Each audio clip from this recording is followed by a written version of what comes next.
desires, my heart overflows.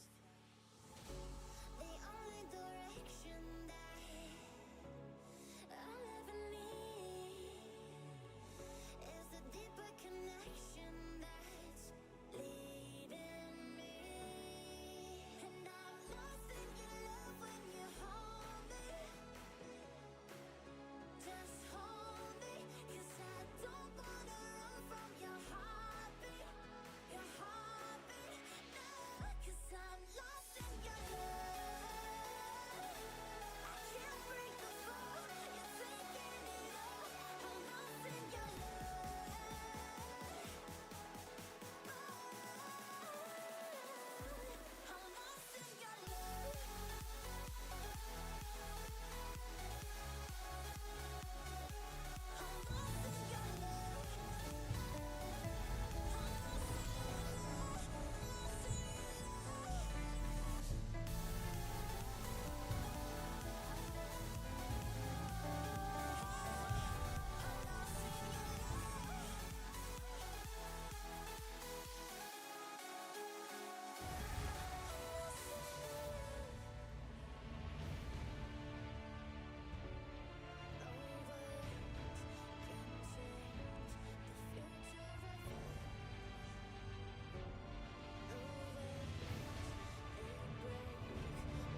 knows that I've tried to.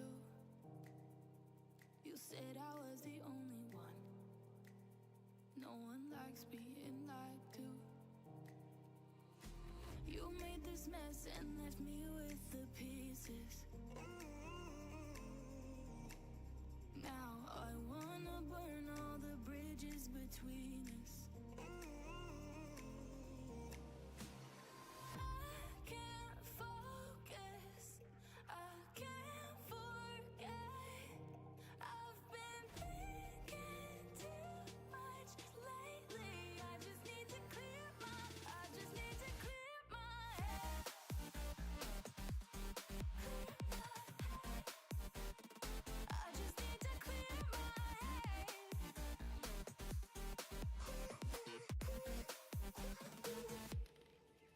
I've been stuck on your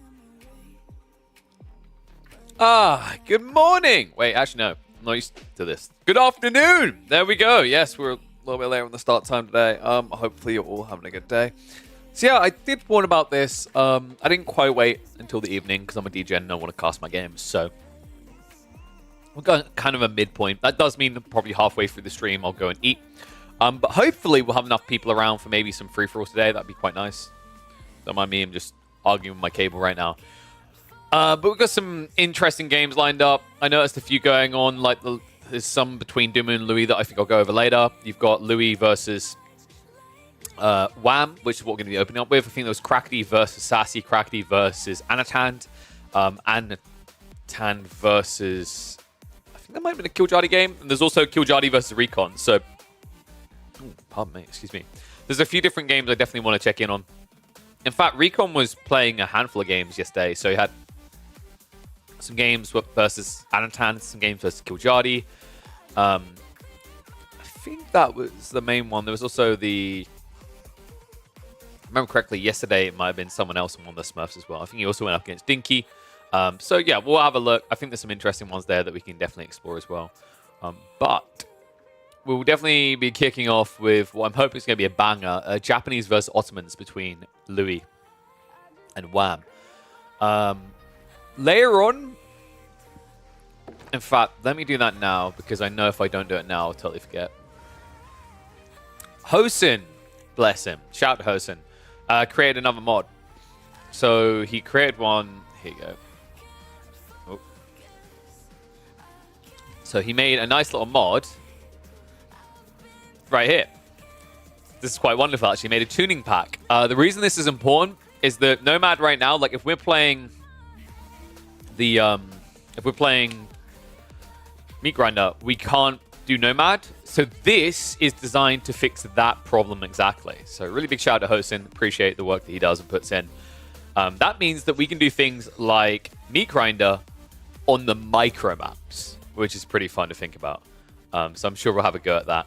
And maybe we'll also look into exploring things like the World Conquest in some different formats as well. Might do Dominion World Conquest. That could be interesting.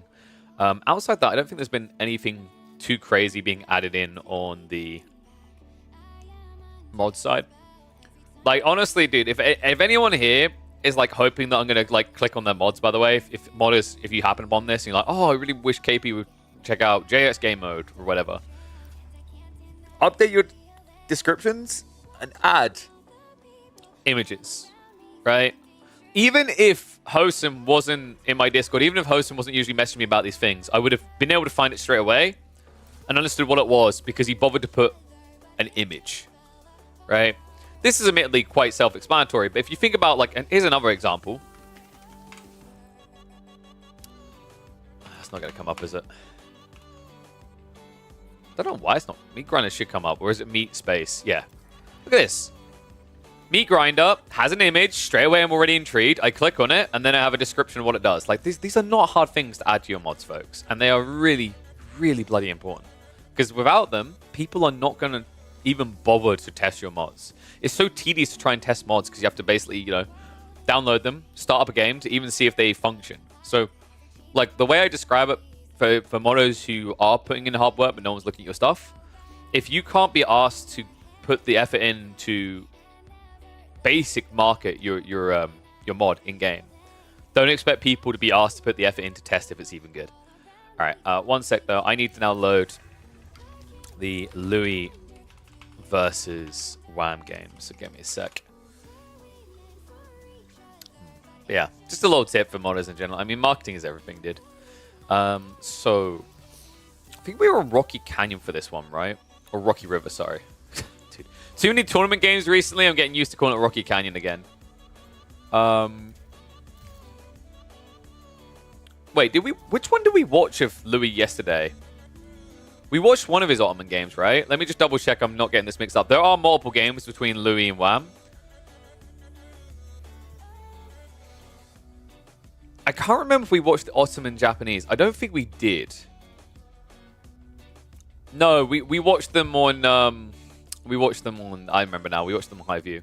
But the one I want to check out actually was I want to look at the HRE Order of the Dragon one first. We might also come back and have a look at the Otto Japanese one. But HRE Dragon definitely has sparked my intrigue. That's the one I want to have a little ganders at. So HRE in the hands of Wham. Louis is going to be taking Dragon.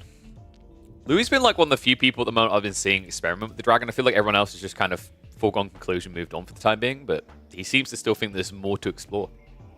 So let's explore it with him. Oh no, someone on Steam just went on Helldivers. I can't click the button. All right. Now, this is a matchup that for quite a while now has been dominated by Order of the Dragon, but it's a new patch and possibly a new age for the HRE. So let's check in with these two civs in the hands of two of the best players in the game right now. We've got Wham in the green playing the HRE going up against Louis of Team Elephant representing the Dragons here. On Rocky River of all maps, this is a very interesting thought as well, right? Rocky River is a map where we haven't really seen anyone go towards Fish, but I have noticed recently one or two of these HRE players especially just taking an opportunity to go out into the flank and play into that. So I wonder if that's going to be part of this schematic. But let's dissect why this matchup favors the Order of the Dragon so much. It comes down to a differing of power spikes. For the HRE, if you think about where the power spikes have historically lied, it's the later phase of the game, right? You want to go into Castle Age, you want to go into Imperial Age, and as the game goes on, you get more and more powerful. Earlier on, you're weaker.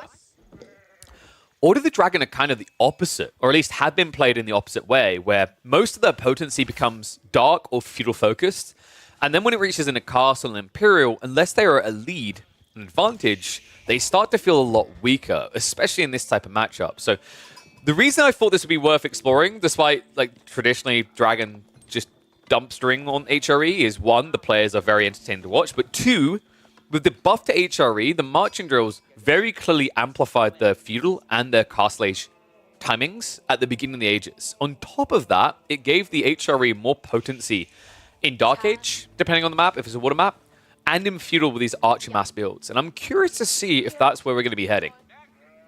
Opening-wise, Louis going for a very ambitious wide arc here. He just scouted that he's got deer on the flank.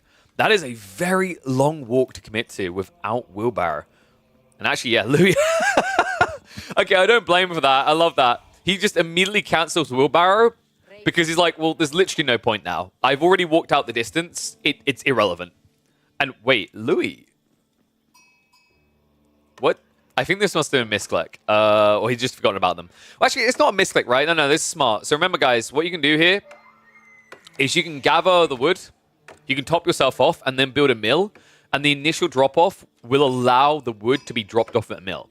That's really smart by Louis, and it's actually essential here, because remember, he's only got one extra house here. He committed to a second mill here already. So that's why you're seeing him make this play. It's not weird. It's actually him recovering a messy situation. Louis definitely cooking something new, though, and I'm not surprised. This guy grinds more than most players at this point. It's insane just how many games he's getting in week on week. And I think this is already something that he'll know was a mistake. That opening was a bit of a blunder. If he's going to go for the play out onto the deer, the mill on the berries makes 0 sense whatsoever, right? It's completely logical because you don't have value on the wheelbarrow. And if you think about when he built the mill and when he started researching survival techniques, there's no value there either, right? You could have just chosen to get survival techniques on this mill instead. So yeah, bit of a weird one there. But Louis now actually choosing to just drag out longer in the Dark Age, going for the wheelbarrow as well. On the other side, Wham's already on his way up. And now this is very surprising to me. Considering the way Louis is playing this, I'm wondering if we're looking at a Minework play.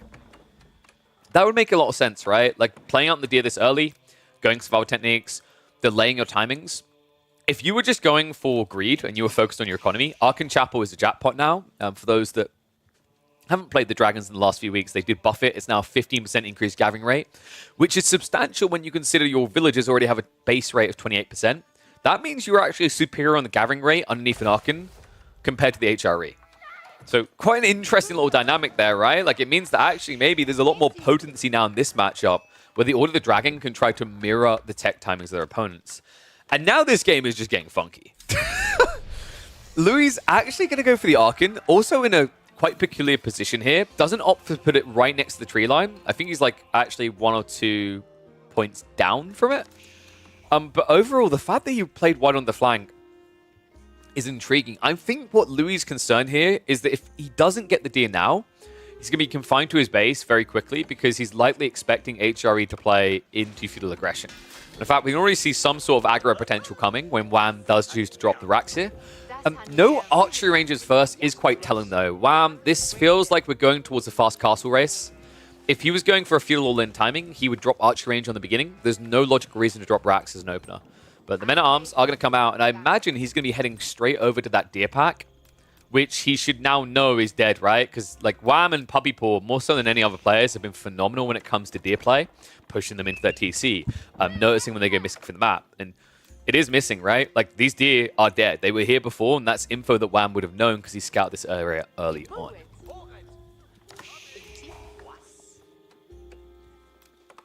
Now, on the other side of it, Louis looks like he's just prioritizing that tech up as well. I don't like what Louis done with his food, though. This is pretty bad. He's clubbed all the sheep down on the front side of the TSC, and the Archon's just out of range, so he's not getting the buff at all. This is pretty atrocious. Like, in a race to Castle Age, this is a phenomenally huge difference in favor of Wham. So I'm still kind of perplexed by this choice to drop the Archon the way he did. I mean, it didn't need to be this far out, right? It could have clipped the sheep back here. It could have been closer to the wood line. There's a lot of kind of weird question marks here. I think Louis was just looking for the optimal path when he was walking across the gold, and that's what really informed the choice. Outpost now also on the way. Wham. Okay, maybe I misread. Maybe he actually doesn't know about the deer. Which is surprising. I thought he would have noticed this type of detail, but no, instead, Louis is going to get to exist out here for quite some time, and that outpost is going to find its bang for buck, considering that's exactly where the MAA is going. And this outpost is really important. He could have placed it further forward, but there's a really big, clear reason why Louis didn't drop it further forward. It would have taken longer to garrison inside. Whenever you drop outposts forward to the gold, it's a confidence play, but it only really works if you're willing to commit to arrow slits as well. If you want to be arrow slitless, you just want this outpost literally where your villages are. Saves you time and gets that firepower out immediately, compared to the alternative, delaying you actually starting to attack enemies by 3 or 4 seconds.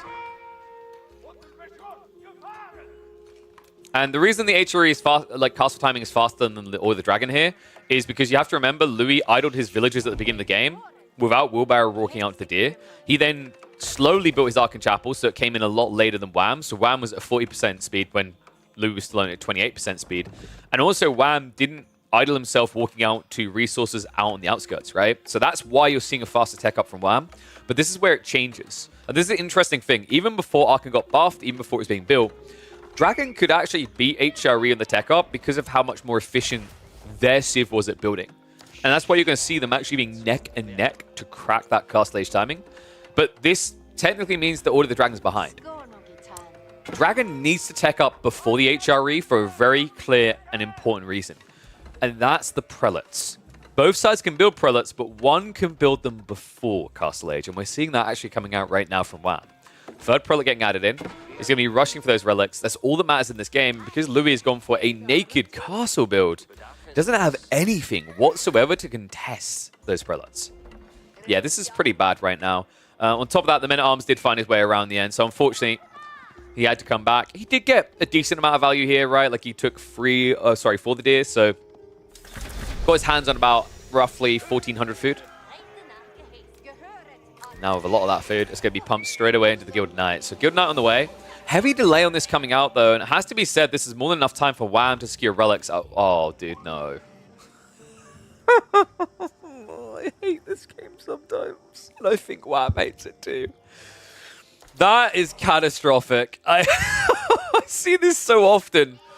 I think there's something up with hit. Like, I'm not sure if it's the hitboxes or relics or if there's just something wrong with clicking. But I've noticed a few players complaining about this happening a lot.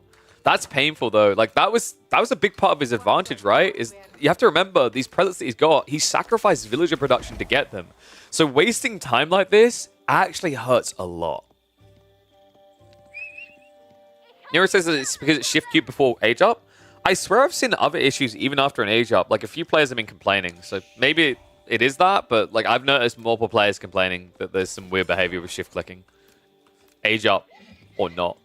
But Wham is going to be able to actually grab this in the end. So that's going to be 2 relics heading home for him. 1 on the other side for Louis.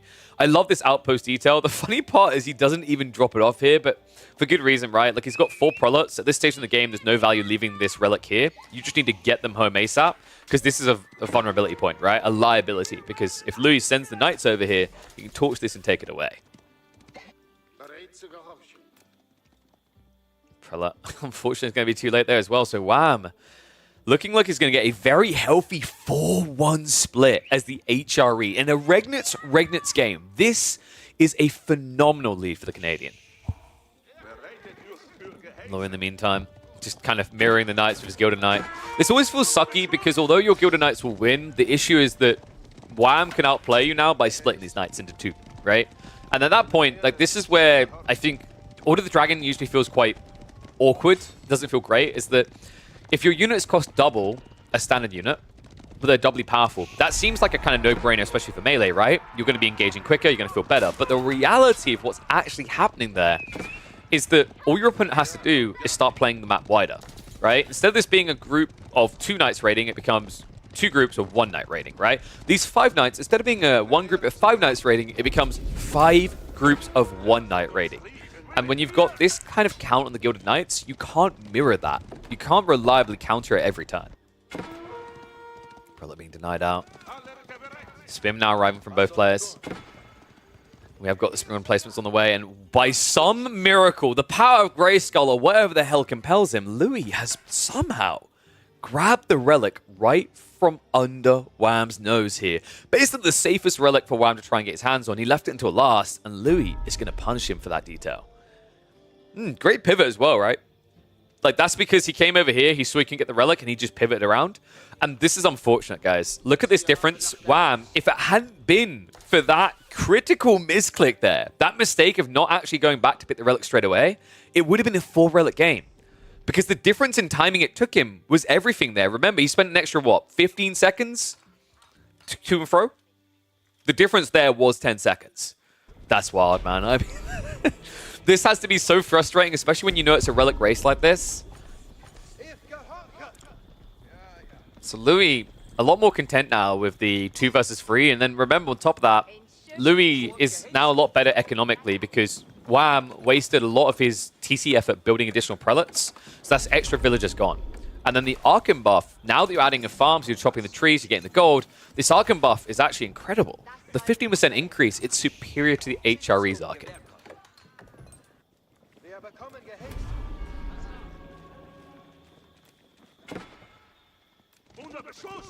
Gilded Knights wrap around. Yeah, interesting question coming in whether Wham had scout or not. Like, at this level, I would always expect the map to have been scouted for all relics. It's a really big blunder if you're playing as HRE, Order of the Dragon, basically any civ that wants to get their hands on relics and you don't scout all 5. Unfortunately, I have seen a few upcoming players make that mistake. If I had to give like one piece of advice from watching their replays that would have helped them quite a bit there, it's making sure you scout every single piece of the map for that detail. Like, if your win condition is relics, like, if there's something on the map you can't see that's your win condition, you, to yourself, have an obligation to hunt that detail. Sacred Site's being constricted. Even more gold now coming in for Louis. Undermesh also on the way. Interesting. So I don't think he's anticipating an Archer switch up, but he's worried about a dive, right? I mean, it's possible he's thinking maybe his opponent goes Archers because he's got Gilded Spim in here, but either way, what Wham's doing is brilliant. The Lanternec play is quite sneaky. 3 relics isn't quite breaking the bank in terms of ability to keep pumping this non-stop, but the value you're going to get swinging these fights is going to be substantial. You do need to be careful about the way you micro, though. I think it's very important that Wham engaged with the spears first, because these Lanternec are glass cannons. These Gilded Spearmen are both tank and executioner in these engagements, so can't really afford to be tanking with your 85 health unit when you're taking 14 damage per strike. Draw on the way north side. Looks like we have got outposts up here though, so Wham has plenty of time to react to this. He will not hemorrhage any eco on the north side. The question is, when do you look towards the Imperial, right? Like, that's still quite often the win condition in a lot of Dragon and HRE players' eyes, is right? Like, Order of the Dragon, now that we're deeper into Castle Age, I feel like this is maybe one of the weaker points you'll see in Dragon's timings. Early imp feels really good because you get it so quickly and you escalate nicely. On the other side of it, HRE, it's all about later the game goes, better I feel, more comfortable I am, right? And with 3 relics to boot, I don't think Wham is shying away from the idea of this game going into post-Imperial. Love the Inspired Warriors tech on the way as well. Such a big deal. Louis, I really like this comp. Like, this is very smart, actually. The Knights plus Spears and then getting into the Prelates. This Civ uses Inspired Warriors buff a lot better than the HRE because they need less Prelates to sustain the buff on all their army. On top of that, the ability to kind of target heal, I think is critically underrated right now with the Dragon. You have to remember that their units have a lot more health, so it's much easier to kind of see an injured unit and then target heal with the Prelates, right? Make it last a very long time and waste your opponent's efforts. Guild Knights lingering around a little bit there. Yeah, you have to be so quick to react. The reason why Louis got caught for a second there is its marching drills, right? If this was a Civ that did not have the extra movement speed on those spears, you would have been more than comfortable to go do something else on the screen and still come back in time, but it's tricky, man. I find that this is always an interesting detail when you go up against things like HRE. Same with the Japanese, actually, with their superior mobility units, is you find yourself looking away for a second, and you actually do get punished, whereas in all these traditional matchups, like Abbasids and maybe French build spears for some reason, you know you've got more than enough time to go and sort your chores at home without being punished. Well, the big chore is being commenced at home for the HRE. Wham on his way up into Imperial Age. Louis, he backed up as well, so he's not going to look for any sort of aggro play here. He's completely out of position because he went back to heal. That's a crafty read by Wham, actually. I think that must have been intentional, right? It's like he saw the damage on the Gilded Knights. He understood that even if he wasn't killing them, Louis had to go home. And he takes this as an opportunity to tech up. Louis, now that he sees this tech up, realistically, what can you do about it? I mean, the elite stats of the Spearmen is already being queued up. You're going to have to dive into outposts that theoretically are going to be Springolds with relics garrison inside them. We can see the one at the front wasn't, but for all he knows it is. Luckily for him, Gilded Knights really do take quite the beating. Yeah, this fight is tenuous at best. I'm a little bit perplexed by the choice to commit, but here we go. He's going to go in anyway. Inspired War buff out about half the units. Looks like it's going to work out because the Spearman upgrade isn't even coming in yet. And what a read out of Louis. I was a little bit skeptical, but that is exactly what he needed. Now in the retreat, he's able to run down the Landsneck as well. Wham, trying to reinforce with a second wave of spears here. But these Gilded Knights are absurd. 400 HP. Even when they run into a line of spears, it seems trivial. And I can't help but wonder, Wham, was it necessary to come out that quickly? Could he have kited in his base a little bit better and waited for that elite tech? Because it would have been the difference maker here. Look at the health bars on these Knights. They'd be dead if you had the elite Spearman upgrade. Now they're at least going to be. Spearman sent to the front. Great micro there by Louis. And now we get the chain heals coming in. I said these guys are tanky. 1 base armor. The extra +1, they last a hell of a long time. But now with Landsneck in the mixer again, this is where Louis has to retreat. And unfortunately, in that retreat, likely to concede quite a few prelates. Say that. Landsneck arrives. Oh my god, dude, if he chain heals that right now, if he just chain heals it, looks like it's going to go down, though. But not before it gets an insane swing out here. This is so incredibly powerful. Dude, you've got to give so many props to Louis here. This read is really genius. I mean, these prelates, because it's mass Spearman as well, prelates aren't bad tanks, folks. They have 90 health, 2 melee armor. These guys only hit for 11 damage. This is a classic cardinal sin of the HRE, right? Like, marching drills at least makes you better for mobility. But when you're getting the clashes, look at the big difference here. One player has got blacksmith techs. The other doesn't have a blacksmith at all. And that's really the big difference maker that's kind of breaking him here. Wham also still hasn't identified this, right? He hasn't added it in. So he's not getting his hands on the extra melee techs, which actually a +1 is huge here, right? If your goal is to spam unlimited Spearmen, and you're going up against anything that's not Knights, you're shortchanging yourself. At this stage in the game, you're almost losing 20% of your damage output because of the melee defenses. That's crazy.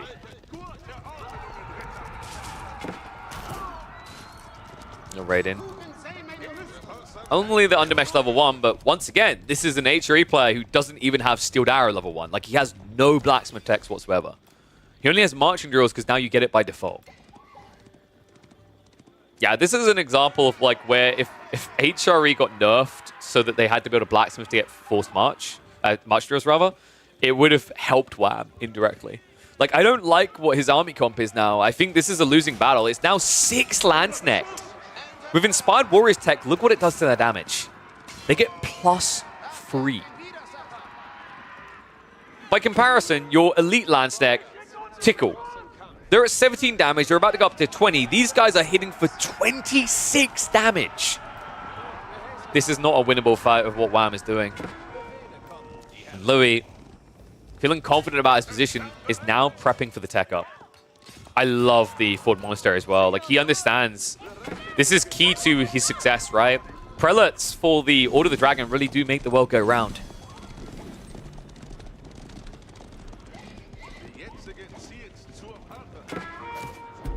Wow, this is a lot of Lancenecked. He has got back gold, so theoretically he can keep doing this for a long time, but I'm worried that right now his Lance can't win against the Castle Age Lancenecked.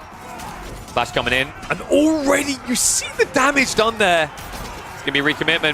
Prelate Hill's coming through, and this fight is looking golden for Louis. He needs to be careful those knights not to throw them away. Lancenecked barely alive, but barely is good enough here.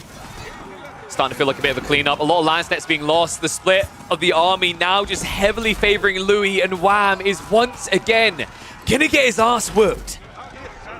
Dude, that's insane. Like, this is the issue as well. When you face Lance on Lance like that, you don't have an advantage. Once it becomes the second phase of the fight, where it's just a trickle of troops left over, Lancenecks are kind of irrelevant, right? Their power is in clump. What happened in that fight is because of the Lanceneck that Louis had, he discredited this power spike of Wham and turned it into an even Stevens trade where now, because you primarily have Lanceneck left over against Gilded Knights, you're never going to win because you're basically fighting into this huge unit and only hitting one. The value in Lance is when they can hit 5, 6, 7 targets at once. The army tactics now on the way, but I mean, that's the funny thing if you think about it, actually. With the Order of the Dragon, in their own special way, they already have elite army tactics. The way, the special way that I'm talking about is just the extra health and extra damage, right? So what happens when he also gets ETA? Or EAT? EAT seems appropriate because Gilded Lanceneck at that point will eat everything they see. Torch coming through. I just love this strategy so much, man. It's like Order of the Dragon. I don't want to say they're New Age Delhi, right? If you remember Herbal Medicine Delhi. Because obviously you need to reach Castle Age with this Civ. But it's kind of... It's that feeling, right? Like what you're seeing him do here. And I'm pretty sure, if I'm not mistaken, if I check... Yeah, so he hasn't got Party, we know about that. He has got the Herbal Medicine though, right? And that has been a huge deal here. What a smart read.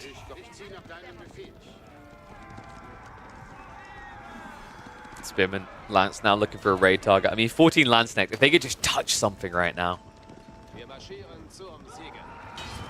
And come outside to try and touch some grass, but it already feels like a mistake. Lanceneck are hunting. Still not upgraded, but it still feels irrelevant. They hit so hard.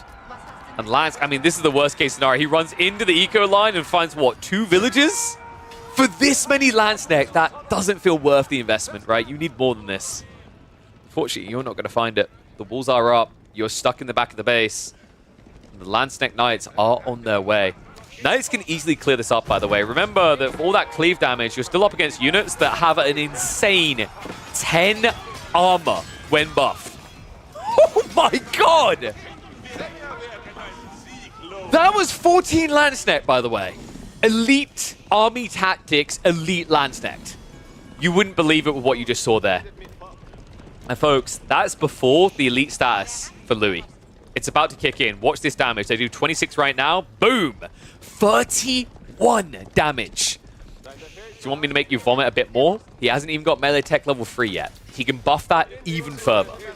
So in these fights, it's an interesting comparison at that stage, because now, even with Elite Army Tactics, you got, what, 120 health?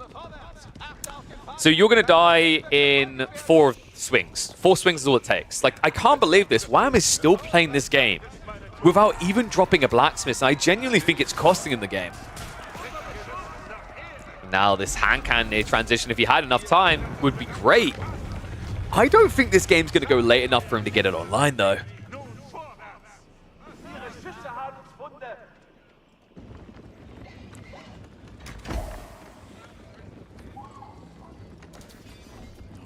What do you do here? Walls going up. It's a smart move, but you've still got the power save walls you haven't replaced. So realistically, if Louis just dives north side, we could be looking at a GG push.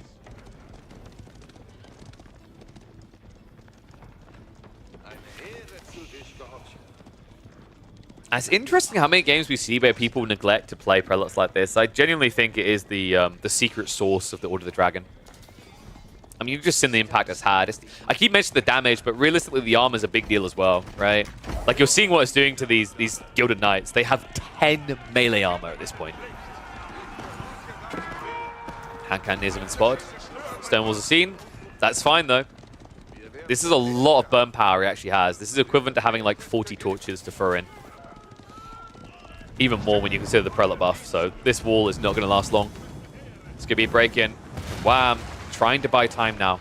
10 hand cannoneers, looking to scale more, but that is going to take time. Time he might not have. Raid comes in. Onto the farmlands. Wham, a little bit slow on the reaction. Spearman now engagement into the lance deck. They try to run past! And it's an absolute disaster. Wham, he hasn't got the whole army here. He goes to the base trade, but this one lance deck, one at a time, is actually winning out.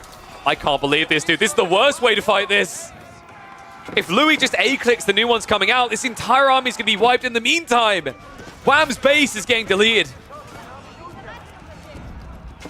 Hand cannon near count. He's at least got 14 together, so he's stabilizing somewhat, but the Landscape, the Knights are starting to flood through. They're looking for targets. And with the Prelate chain heal still going on, it's difficult for you to kill quick enough. Army in the base, about to get erased. Finally, it's happening. The Lion's Neck swing's coming in. That's going to mop up the raid here. And now look at the eco situation. 96 to 90. Louis is in control of this game. Expensive army to throw away, but I think it would be fair to say worthwhile for him here. Hand Cannoneers does add a new conundrum for Louis to solve, but I wouldn't be surprised if we're just looking at, yep, a switch from Gilded Knights into Gilded Horsemen. This is really strong as well. The Gilded Horsemen have decent ranged armor to match.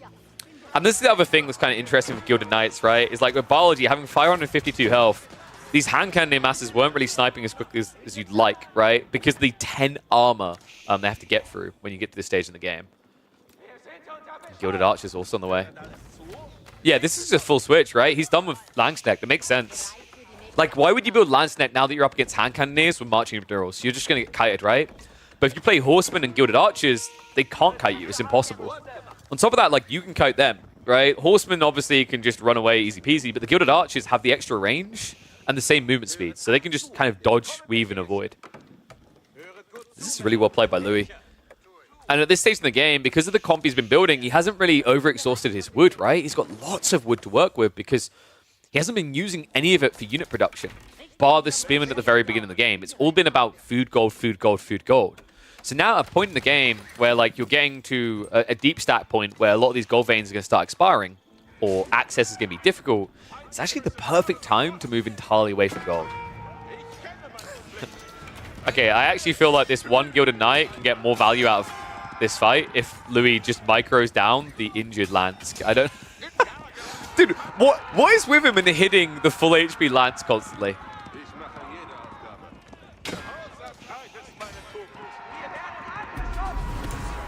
Man, even getting the scale armor. Love it. This whole build I'm actually adoring from Louis. Wham needs damage, he needs it ASAP. He's moving in towards the gold. Looks like the outpost did scout him out. Tree line is just about still up. It's very important he doesn't chop down those remaining trees. Louis needs to buy a little bit of time here. Needs to back up, wait for the critical mass of Gilded Archers to come through. Horseman. Whoa, boy, whoa. That's not how we engage. Stiz go wrap around the flank. Finds the hand cannons for free here. Spinman chasing. Gilded Archers need to get the choke points. And Landsnet need to be sniped here. As long as they're dead, there isn't much threat here to the Gilded Archers. But in the meantime, Wham is looking to turn the screws. This dive-in may have just screwed Louis over. Oh my god, dude, he's got so many archers queued up, he just doesn't have the mass together. And no wonder he never got Military Academy. Are you kidding me? Has Wham just won this game? I think he may have done. Yep, that's it. Wow, what a timing there. Louis, he blinks first, he goes to the dive, he looks like he takes control of the game, but Wham, quick off the starting line, does not wait around. That back hit, that return fire, is why he won this so convincingly. If he waited just one more minute, this would have been Louis' game to cruise to a victory in, but he did not have the mass archers, and Wham caught him with his hand in the transition jar. Okay, that was sick, actually. That was a really cool ending. I didn't expect Wham to come swinging out that quickly, especially after the eco damage done, but goddamn, that was impressive. What do I call that one?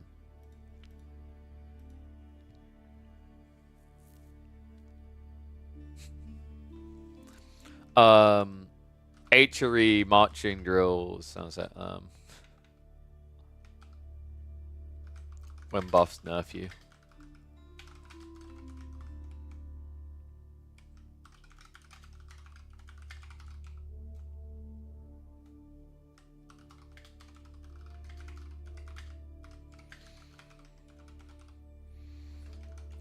Oof. Okay, so, cool game there. Let's have a look and see. Do we do another Louis Wham one? Because they had the Ottoman Japanese game. Ooh, ow. Dude, getting a weird feeling in my hand. I don't know why. By weird feeling, I mean ow, ow. Like a really weird and annoying pain, actually. Jesus. I think I got like a pinched nerve or something. Whoa, hold up. Frostpunk 2 has a beta? I did not know that. That is an intriguing detail. Maybe we go for Crackety versus Anotan. Let's mix it up. So let me update the stream title. That was cool, though. I don't know. I find it really refreshing to watch Order the Dragon fight. The playstyle is pretty cool. Actually, before I load this one, let's do a quick check to see if there is, by any chance, any live from the ladder games that would be intriguing to watch.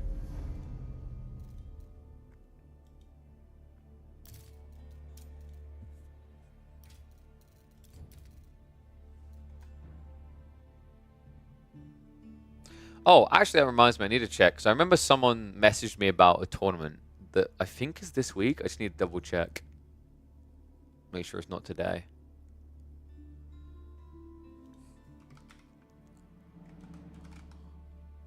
Let's have a look.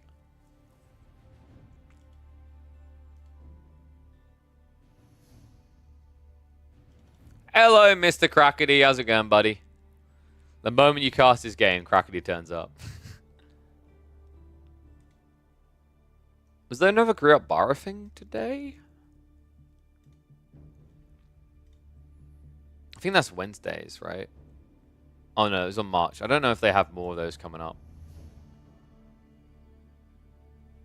You got a game for me? It's a role reversal. Is it the Anatan versus you game? Ah, games are scheduled freely. Okay, got you. Yeah, dude, yeah. We were literally about to have a look at that. Actually, sorry, I was going to check first just to make sure there's no people playing live that we usually can't watch. Let's have a quick look. If not, we will be going into that Anatan versus Crackety game.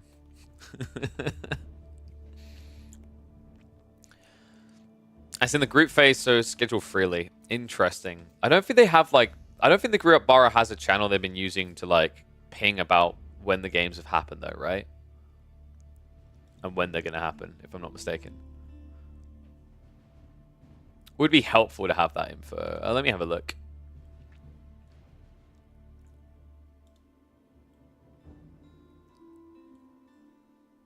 Very much a first for the TO. Yeah, it's kind of unfortunate. Like, if I knew when the games were, I could try to, like, catch them.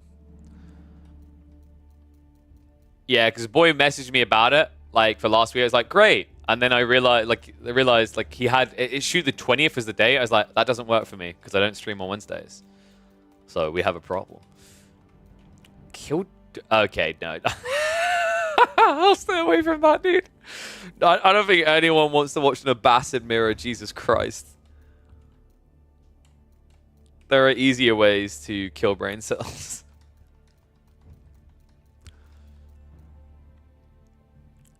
Abba's OP, so everyone plays them. I mean, in fairness, Killjadi has right of way, right? That guy plays more Abba than like anyone else. Even before the buffs, he was the one playing them the most. All right, let's get the Crackety games up. The Crackmeister games. Yeah, what happened with Anatan leaving 3D Clan, by the way? That's kind of surprising. Because there's no new pickup, right, team-wise. So, I mean, I can't imagine they drop him. I don't know why you drop him. I think Anatan, like in my opinion, Anatan like looked like their strongest player right now, actually. Ah, so that's why is 3D just completely leaving AoE4? So B's leaving as well. Goodness gracious.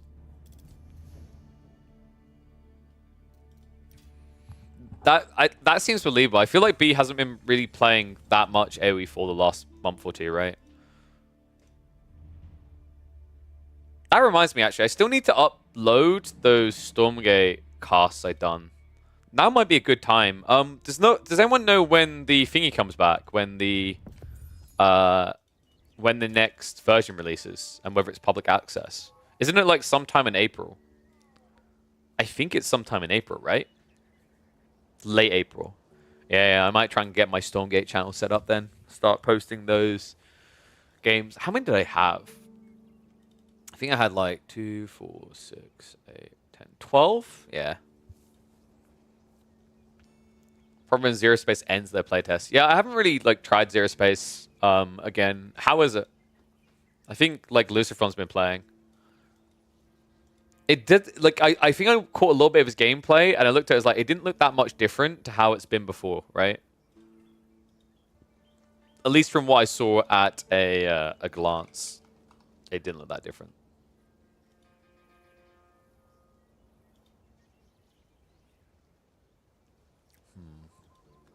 Like, let me have a look. Who's playing? I want to have a quick look at Zero Space here. Has it actually got a lot of people watching as well? No. It's just Vortex and some guy called Larimbo like streaming it. I am curious about this this beta for Frostpunk 2 though. I wasn't expecting a beta for Frostpunk 2. Yeah, they need to update their website then, Jesus. When are we getting a beta for Frostpunk 2? Let me have a look. Here, hold on a sec. Let me... Oh god, dude, I can't... Why is the Epic launcher so laggy? Good god.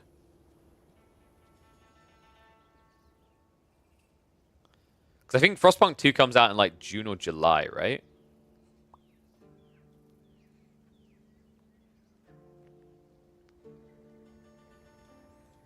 Oh, I'll have to find the info on that. Yeah, it comes out 25th of July. I'm excited for that. If you guys haven't played Frostpunk, you're missing out. That is like one of the most immersive strategy games I've ever seen and played. It's alright. I think it could have an interesting competitive element if they go down a drafting route like AoE4 with mercenary factions. Interesting. I'm wondering if like eventually we might see something similar out of Stormgate, considering like they've talked about with the campaign, they're going to have sub-factions within the 3 primaries, right? So you might get something a bit like the mercenary elements coming in there as well. Is campaign good for Frostpunk? It's very good. I still need to go back and play through the additional campaigns at some point. Very, very immersive game. Like the most immersive strategy game I think I've ever played. Can not recommend grabbing that game and playing it enough. A fantastic game.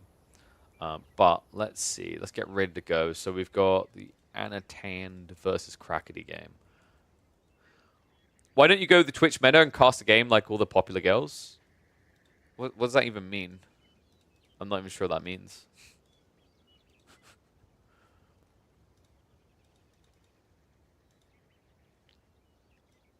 There aren't that many girls casting, buddy.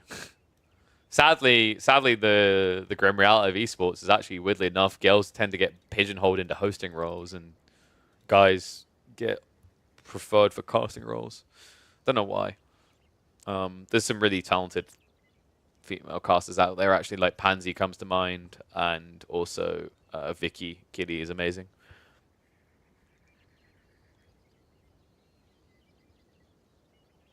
Need to show Booba? Sorry. Not enough peck. Green screen bikini. Oh, that's what you mean. I need to get some assless chaps on and then paint my body green. Dude, so that's the genius trick, right? Is like, people will be like, oh, like, yeah, he's wearing like a bikini, and like the bikini's green, and that's where we see the gameplay. But then the big debate you don't realize, guys, is I'm not wearing a bikini. I've just painted the rest of my body green. Boom. It's like the little dirty secret. So you're like, I'm doing this on Twitch and I'm not getting banned, and they don't even know. Never thought that, did you? All right, some Twitch streamer's going to go do that now. You know, that's like the censor bar thing. It's just like a new creative way to do the censor bar bullcrap. With the, what was it, implied nudity or whatever. Oh, man. I do love how every time Twitch even tries to change a rule, even if it has good intent, there is immediately full exploitation across the entire platform on how to milk it or get around it. Oh, let's get to this, though. Wait, Crackety, I thought you said it was a role reversal. You're playing Chinese. What the f... This isn't role reversal, you piece of crap.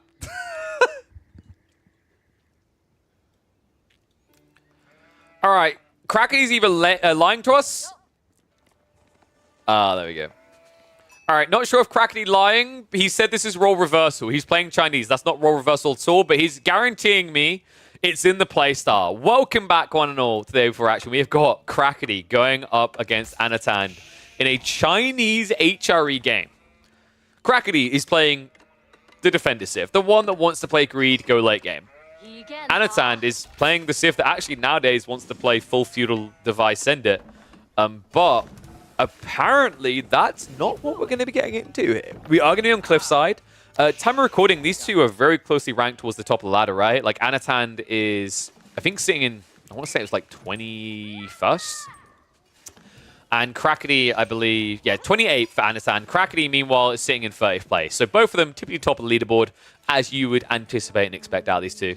We're going to hit the 2x speed just at the opening of the game to allow them to get themselves set up. Because when it's HRE and Chinese, and I don't see a Dark Age Rax, there probably isn't too much crazy to worry about.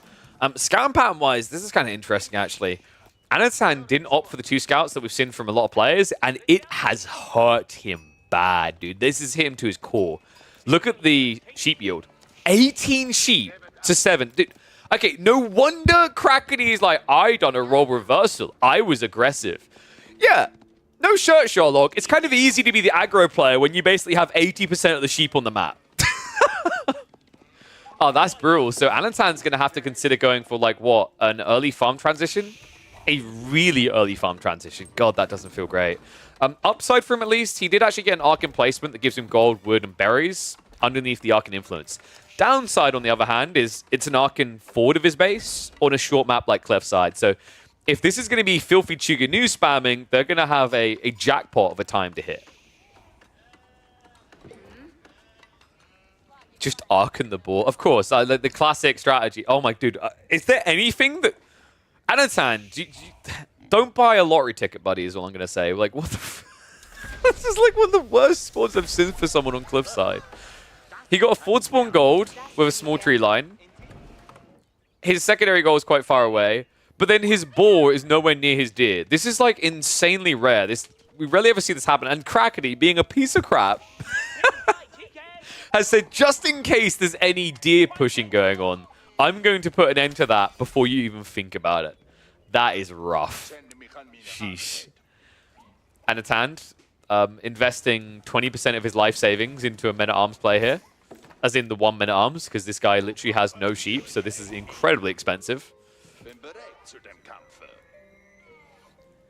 Yeah, when I see someone with 6 sheep going for a men-at-arms play in Feudal Age, it's kind of like that guy at the roulette table who just keeps putting it all on black and praying. Like he's not putting a lot, so you don't feel bad about it. But in this case, like what you discover, like the little the subtle backstory behind that gambler is actually that's all he has. That's all of his life savings.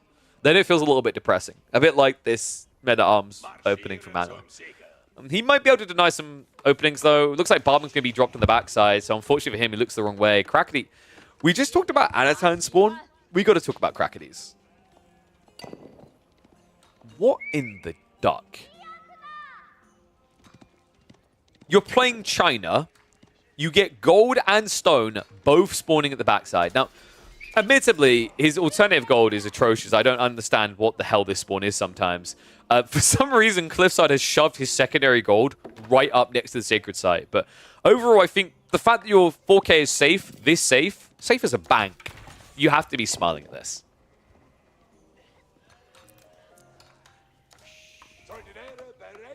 Oof, Anatan, what is the play here, I'm wondering? He's going into archers, so... The funny thing is, Crackety said something about role reversal. So far, I'm seeing no role reversal whatsoever. I'm seeing you just camp. I'm not letting you get away from this, all right? This is literally you playing China right now. There is nothing abnormal about this strategy. You are camping until he drains dry. Barbican plus the Imperial Academy means he's got plenty of access to the IOs and plenty of access to additional eco over time. So Crackety is about as content as can be. The only thing that is abnormal is that he's not gone onto the mining camp yet to gather a bunch of stone. I think he's trying to creep for that. When I see an outpost like this, it kind of feels like you're edging towards that. Hasn't gone for the little bird wings wood wall that I talked about often, right? Where you wall each side of the resource, but that could be coming. And that's going to be painful because Anatan doesn't have the archers in yet. And boy, oh boy, were we right. Here it comes. So this is the point where Crackety, if he wants to go for the stone, he's probably going to have to consider an outpost. Where do you put it now? I think you just like have to go stone, get hand cannon slit, and maybe get another outpost on the right side. Because if you're going to go 2TC, the archers are on the way, right? And this is something you should be fully cognitive of. In fact, credit to Anno on the very edge of vision.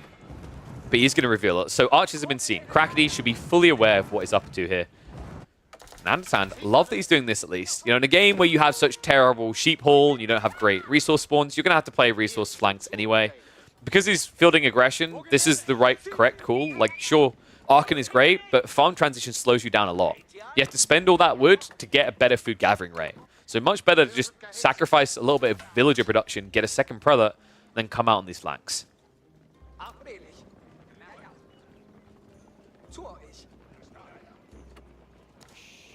I'm sorry, no, wait. So Crackety says, instead of HRE going fast castle, China is going fast castle.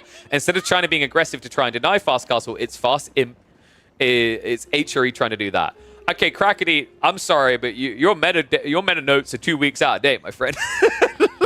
That may have been the way traditionally this worked, but ever since these HRE players got their hands on some fresh new sandals, straight off the Nike production line, all they want to do is send it in Feudal Age.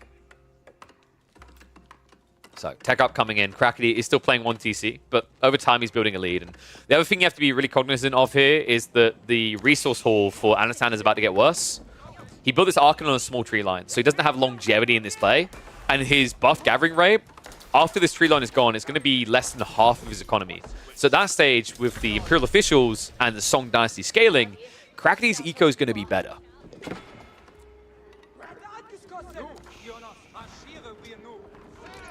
Anatan now just trying to aggro in, but unfortunately I don't know how much you can punish here. Going to try anyway. First Palace Guard is coming out. And Supervision's underway, but funnily enough, he's not able to reach the Imperial official. So 2 or 3 of these Palace Guard could be enough to hold this. Anatan does what he can, though. He dives deeper with the archers, looks to trade off as much as he can. And this kind of sucks right now. Like, if you're killing Imperial officials, it used to feel impactful. Ever since the buff with a discount now in the Imperial Academy, I actually think killing taxmen is worse than killing villagers. Because villagers, you only have the TC, right?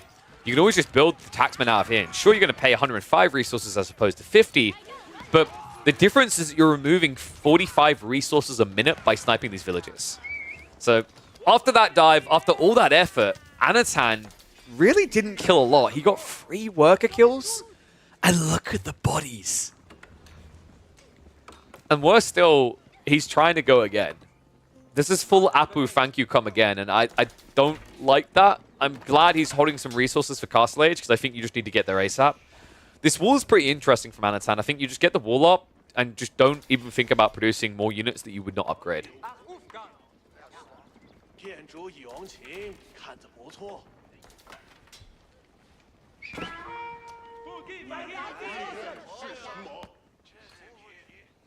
Oh, so Crackety's highlighting the fact that he baited him by dropping a stable and then cancelling it. 建造别致的剑诀， Okay, that's pretty cool. Granted. I still am just really focused on the fact that you got 80% of the sheep on the map because that's kind of OP.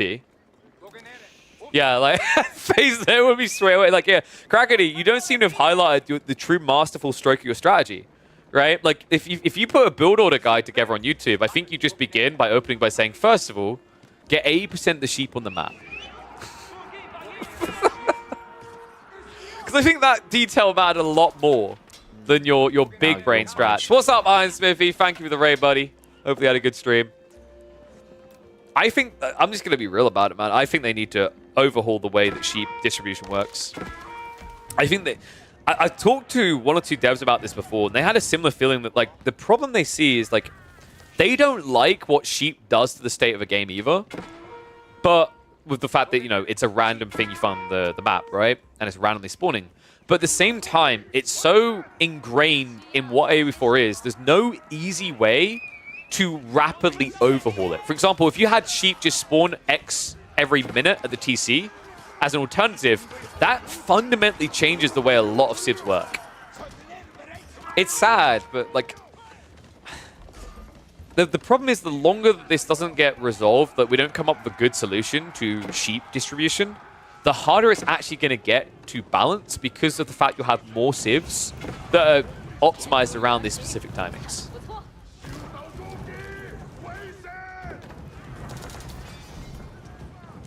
Archer raid.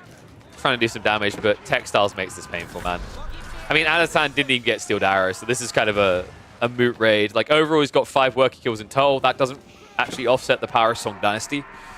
And remember, this Archon... Oh my god, it's atrocious. Less than half his economy is being buffed by it right now.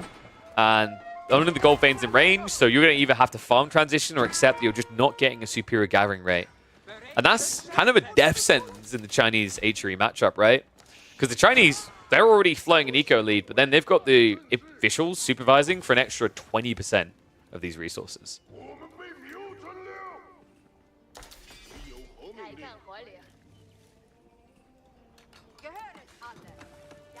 That's actually like another interesting thought, is that if you think about it, a lot of people didn't like the idea of like a 12 villager start or 9 villager start because of the fact that like it made it impossible to scout your enemy when you still had to go scouting for sheep. So like that's another element that if they ever fix the issue with the way sheep distribution works and the focus on that mini game at the beginning of the game, I think you're going to be able to increase the amount of starting villagers, which by the way, like I expect that to eventually happen. I feel like most RTSs go through this scalability point where they're trying to just speed up the early game a bit. And like we've highlighted before, like there's an occasional game where the first 5 minutes is really, really important in AoE4. But a lot of the time, you know, in this matchup, traditionally what you'd see is both players maybe just try to actually get towards feudal ASAP. There's not going to be any Dark Age plays. But like, for example, if the sheep are less RNG on the map and there's less of them spread across the map, then the idea of having like a 9 or a 12 villager start 2 or 3 years from now actually becomes quite feasible.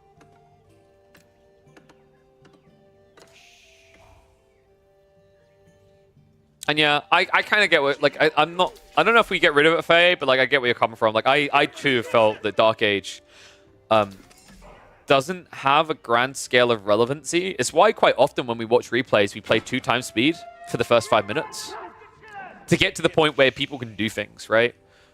But, you know, I think there's ways you can maybe make that more interesting. For example, actually having more starting villagers. Because then at least you've got more economy to do things with at the beginning of the game. You'll play. Sorry, what was that from Crackety? The sheep distribution was fair because he got the boar. Uh-huh. 应该会比我更长寿。 Yep, every single resource on this map, the distribution was perfectly balanced, Crackety. 他应该会比我更长寿。 Man at Arms now scaling. Problem is you're scaling at a delay, right? Like Crackety has a lot more Palace Guard. Usually this would favor HREG to heavy maces, but you know, you need to match the numbers as well, and that's going to be the difficulty here. Crackety also now just switching into crossbows at a perfect point in the game to do so. Ah, yes. Let's actually have a look for Anatan's full farm transition. 15 minutes in the game as HRE.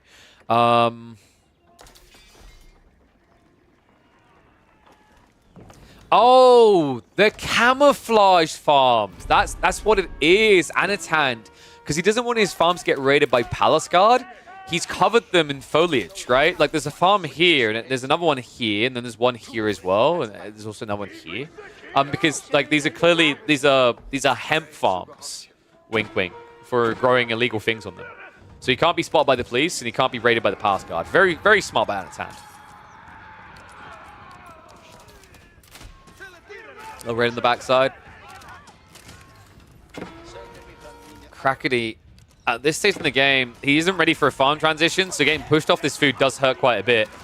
Hey, Crackety, I mean, I'm just thinking, maybe you're right. Maybe this game was balanced, because by getting 80% of the sheep on the map, Crackety totally forgot about Wheelbarrow, because he didn't have a reason for it, right?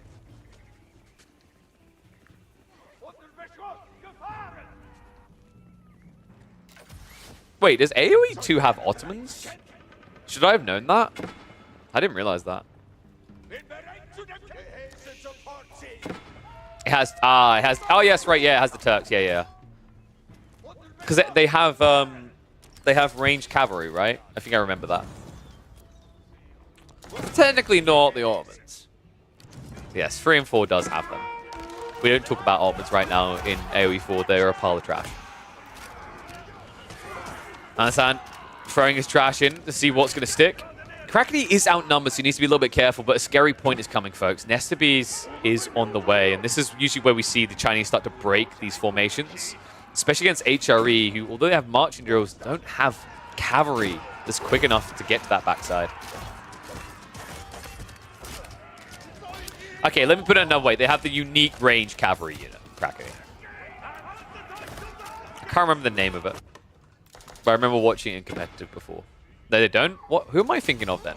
It wasn't Magadai, but it was a raidy type range cav. Anyway, this is AoE 4. Who cares?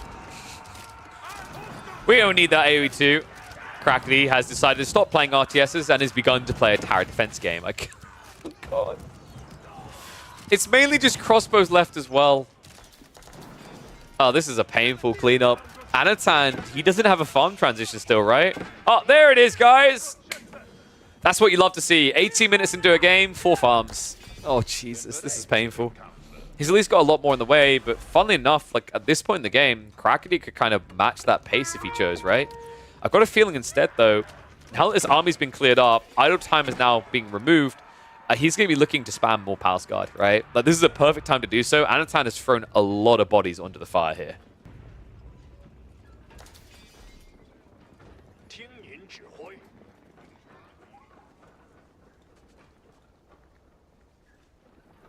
I think if Anatan can get up to 20 farms, maybe get a few walls down, there's a way to play us deeper. But the thing that's scaring me right now is he's already exhausted a lot of gold in Castle Age here, right?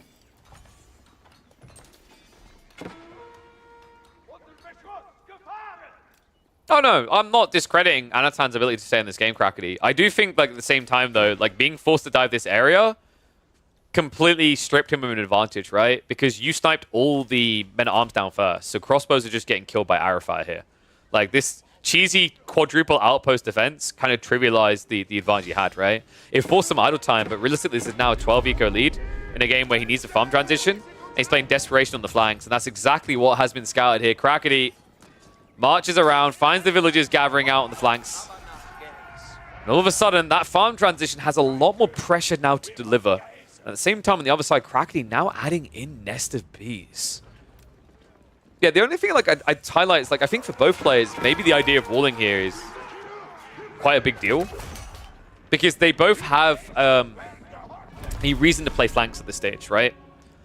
That pocket play by Crackety onto the D, onto the ball, very...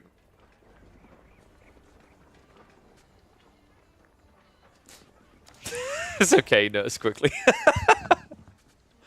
I don't think I've ever seen so many villagers queuing up for just one piece of meat.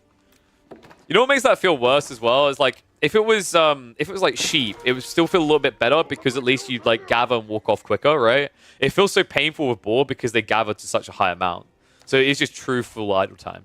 But it looks like he's going to shift back now. So we should be looking at a farm transition in the next, what, 3 minutes for Crackety? Anatan is there, though. Like, you know, sheep advantage aside, the dive that cost him his crossbows aside, I actually think his game looks reasonable at this stage. The Nesta Bees is still a scary detail that he needs to answer, and he hasn't got the Ark and Chapel buff to easily solve for that, which is why Anatan has got 9 prelates in a game where he only has 2 relics. Weirdly enough, wait, oh, come on. Neither player knows about the final relic. Dude, I just see this so much at the moment in A4, by the way. The fact that both of them didn't see it, though, is comical. 3 Nesta Bees moving in. Okay, Crackety, if you really want to be a douche, yep, there you go. Oh, what's that? He needs food? Be a shame if someone was to chip down these farms. Oh, this is so painful as well.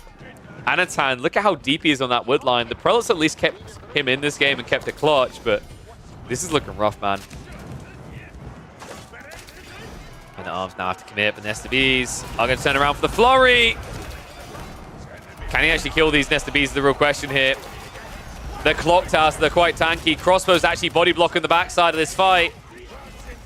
1 Nesta Bees down, 2 remaining. I don't think like Crackety is going to be fully pushed back here, right? It's going to cost him quite a lot of crossbows, but the fact that Nesta Bees aren't being reached is the problem. Finally, he's going to get his hands on the second one, but definitely decent damage done here. And now it's just production device, right? Like Anatan will eventually hold this area, but behind this, Crackety is now into the farm transition. And this is where the game gets a little bit difficult for the HRE, right? Like your farm is on the front side. This is a very big difference in this matchup now on a map like Cliffside is Crackety's is far at the back, safe as can be. For Anatan, all of his gathering is now forward of his TC. He needs to get some outposts up and he needs to get some strong emplacements. In fact, I wouldn't even be against the idea of dropping a keep right here.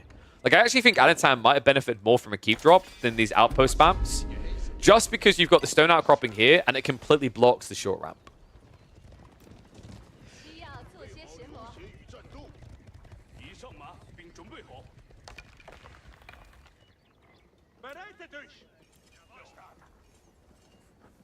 What is Anatan's comp here? Like, do you even look for a comp as 1-1? I think you just kind of go Springolds and go towards that good old classic Palace of Swabi timing now, right? It's scary because I don't know if he scouted this. He's running around the back. Anatan is still looking for that final relic. So I actually think the moment that Anatan sees this farm transition, yep, now that he has confirmation, game feels really rough, right? Because if this hadn't happened yet, you could go for Imperial Age. Now you have to play a long castle. Like, if you go Imp, you are going to get flooded. So he needs to wall himself in or get a keep up. Like, he needs some layer of defense before he just goes Imperial. Otherwise, it's a death sentence.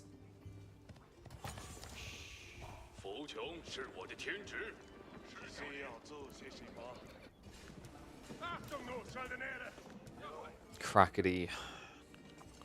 Does he aim for him? It doesn't really feel like a necessity. Like, Crackety's mindset right now is, I have a really good economy.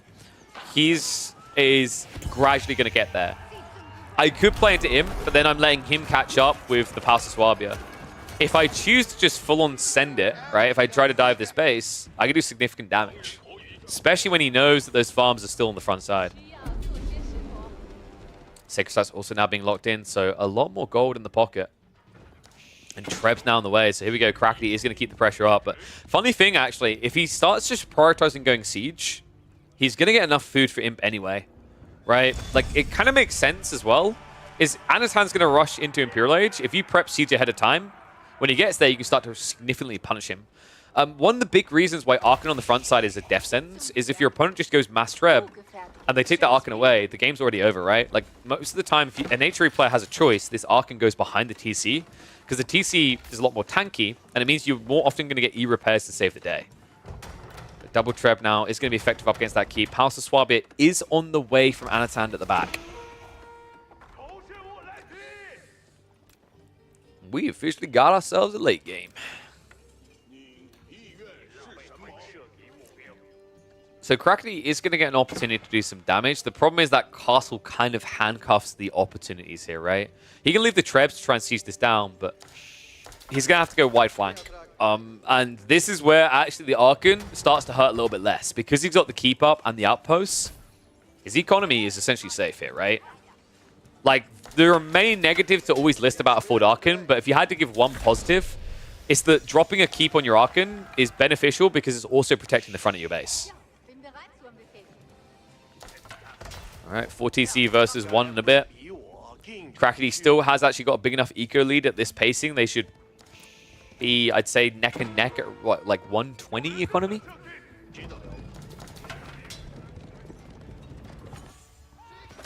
Treb's now moving. So the question now is, does Krakeny just continue to pressure, or will he just look for a break-off point? Like, you want to punish your opponent for going for Imperial, right? But at the same time, you need to look towards your own age up. Chinese aren't exactly a weak source in the late game, right? They're very powerful. They reach Imperial with a full farm transition. So I think for Krakeny, it's just use this army, get some damage done. You know how this works with HRE. When they go past the Swabi like this, they get super greedy about it. And we can see Anatan is doing the classic build, just build spears and nothing else. So as long as you just hold this choke point, and yep, keep drop like this, you've got all the room to siege. This is really smart from Krakeny. He's already walling himself up on the flanks. And if he just stonewalls here as well, he can camp the Trebs and just start blitzing down the front of the base. 剑足一王旗，看得不错。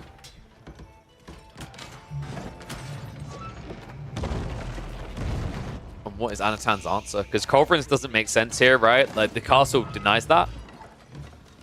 Another kind of scary thing, Krakeny could turn this into a secondary keep drop. Once this castle's removed, he could gather the Fort Stone and then look for another keep drop right next to the farm. So this could be a death sentence for him. Anatan is going to need to react to this sooner rather than later. And Bombard makes a lot of sense, but we're not seeing a Siege Workshop yet.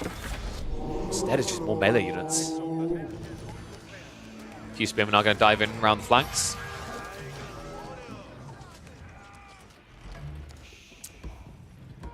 I'm not sure I really like this focus on just melee units.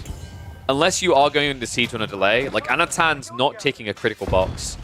I think Cliffside, when you get into the mid-late game, is more defined by siege than most maps in rotation.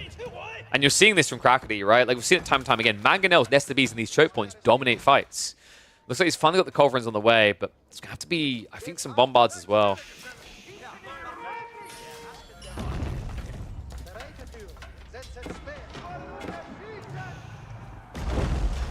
More infrastructure being lost. And it looks like the Knights are scouting to see what's coming up next. So Krakeny, this is really smart. Just throw a few cavalry units in, have a look at the back line. You don't know exactly what the comp is yet because Anatan has stayed in his base. This gives full confirmation that you are just up against melee mosh pits. Speaking of which, a few of them are going to find their way around the back. Krakeny now looking to march in the front.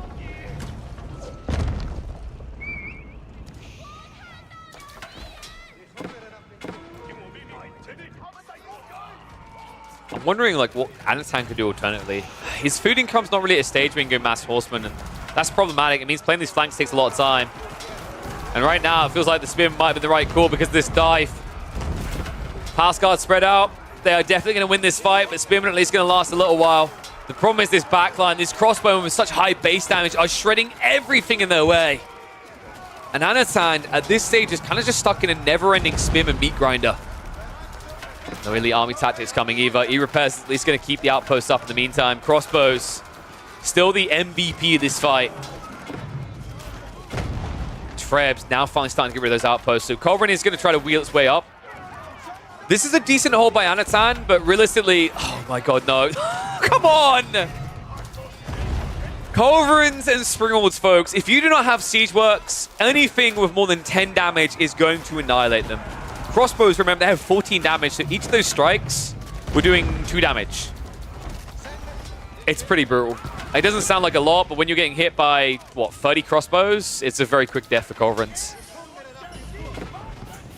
Now the outpost falling with the farms where they're at. I mean, this is where the Archon Chapel should be the primary target for Crackety.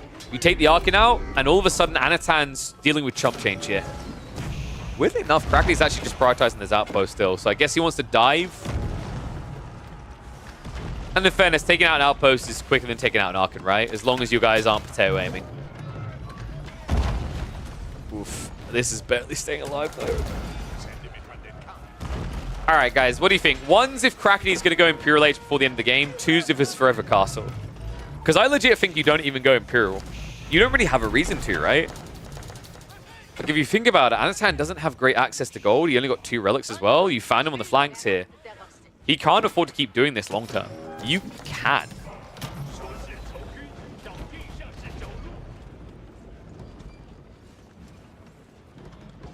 I mean, technically, it's easy to play into Imperial Age. You know, with that sheep hole at the beginning, you got to rebalance this out, right? You got to be fair to Anatan. And looks like it's going to be a pull of the trigger here. So Imperial's being stopped hard for. Yeah, I actually legit think you could have just broken this base in Castle Age. It's really unnecessary, but if you want to send a message, it would have been easy peasy. Spirit Weight now on the way, and it looks like we're going to be getting more Palace Guard Flood coming in. This is going to be an immediate Yuan Dynasty, isn't it? It makes a lot of sense, considering that Anatan hasn't built any of those walls we talked about earlier. Shame on you, Crackety. How dare you play Imperial Age? Gotta give Anatan a chance. This is where we get some speech about, like, you know, the fact that I played this optimally shows I respect Anatan that much to play it optimally. This is a pretty brutal game right now for Anno, though. The gold still hasn't really been resolved, right? Like, these golds on the flanks, he hasn't walled them off, so they're not a reliable resource. And Regnance is only going to do so much for you with 2 relics. So he has stuck on the north side, so credit to him for Crackety not noticing that. But a lot of the other golds are actually under his vision, right? So very difficult to get anywhere beyond this 4K. Spearman. Oh, he's going to try to break through. Imperial Pass now on the way up, so that is going to give the movement speed to chase this all down. I mean, in fairness, he already has that movement speed to chase it down. That's kind of wild as well. I just realized Anatan has been in Imperial Age for several minutes, and he still doesn't have elite army tactics. Despite all the spears, despite all the men at arms, he still doesn't have his biggest kind of power surge at this stage in the game. Meanwhile, Crackety has already queued it up.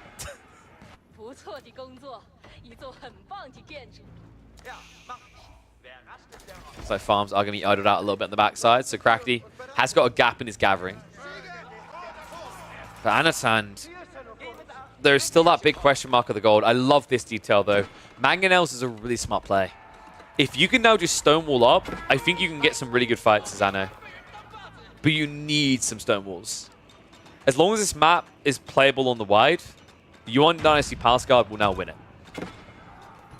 It's like, yeah, a little tip for people. When you reach Imperial Age up against Chinese, like when you see them hit that tech up, if you aren't prepping stone walls and the game's going to last longer than 4 minutes, you're making a mistake. It's so difficult to play up against Chinese at this stage of the game when you don't confine the map, when you can't constrict it, right? So far, the only person constricted is Crackety.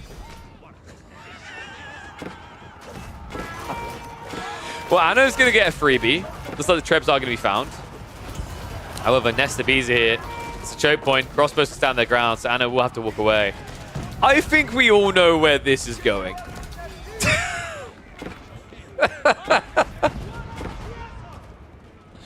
Ancient Techniques. I actually think Ancient Techniques is just, it's way too good. It's such a cheap tech as well. Right? 350 resources. On average, in any given game, you're going to get, like, what? Bare minimum, you're getting an 8% increase, if not a 12% increase. Insanely good tech.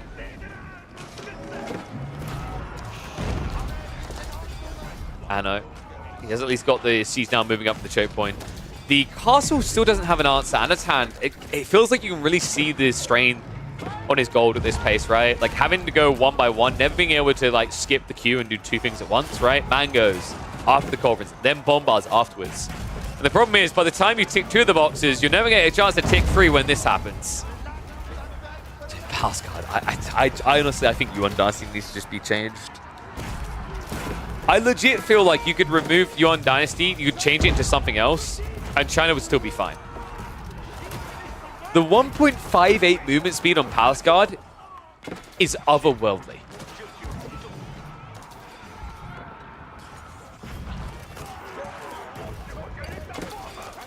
I know, finally Elite Army Tactics on the way, so he did realize it was missing.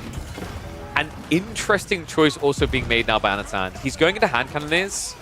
This is a very difficult matchup to do Hand Cannoneers into, because if he sees you doing it, Crackity can just say, okay, fine, I'll do it as well. And Chinese Hand Cannoneers are, in my opinion, the best Hand Cannoneers in the game. Pyrotechnics with the extra range makes them impossible to contest.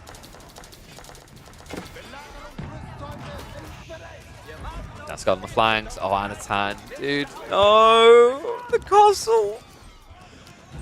Well, the castle's great if you garrison it. Unfortunately, Anatan only noticed when he had 3 villages left. So all of a sudden, Anno's access to gold is about to be heavily depleted. He's got 1.7k behind this. The Palace Guard aren't leaving. Instead, everything's just going deeper. A lot of dead teal bodies on the backside. But just wave 1 of the Apocalypse, right? We've got over 3,000 food income for Crackity. Gold access-wise, he's still got access easy peasy to, I'd say, about 16,000 gold. And then on top of that, he's got taxation afterwards. This is getting brutal. And Anatan, we mentioned that idea of stone walls. There's still no stone walls. He relied on a castle instead, and the castle has failed him.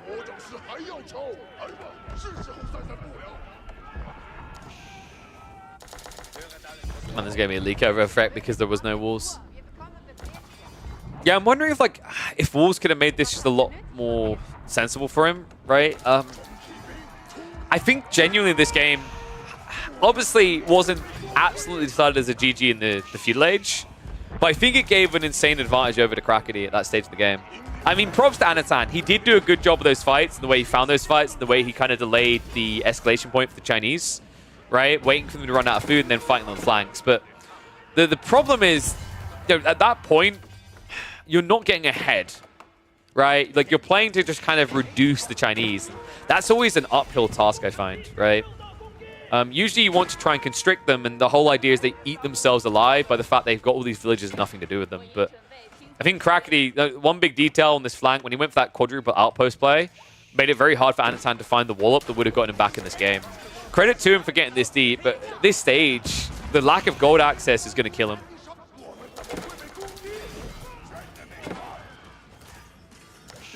I agree, Faye. There was literally no reason for Crackity to go Imperial Age. What the hell? Just build more trebuchets and put Anatan out of his misery.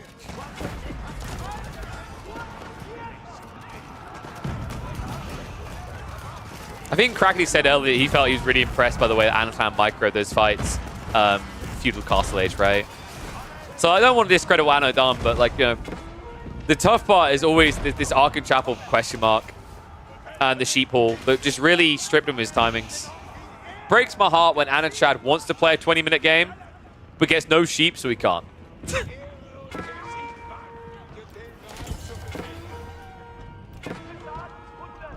These raids are at least getting shut down for the time being, but there's a diving attempt here by Anno. This whole time when he's been defending, he's had defender advantage, right? He's had production on his side, but now things are changing. The meat shield can always maintain, and on top of that, now if hand cannon is being added in, this is the thing that Anno doesn't have a golden answer for. And arms numbers are even on each side, but the hand cannoneers are really making the difference at this stage. If this was just a melee on melee fight down the center, Anachad could win it. But now, with Anatan not having the gold access, it means he can't play his own hand cannoneers. It means he can't play and do his own siege.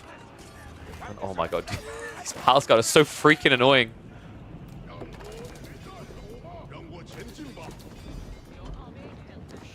Anno did get scouted on that gold, right? So now he's just wearing his heart on his sleeve.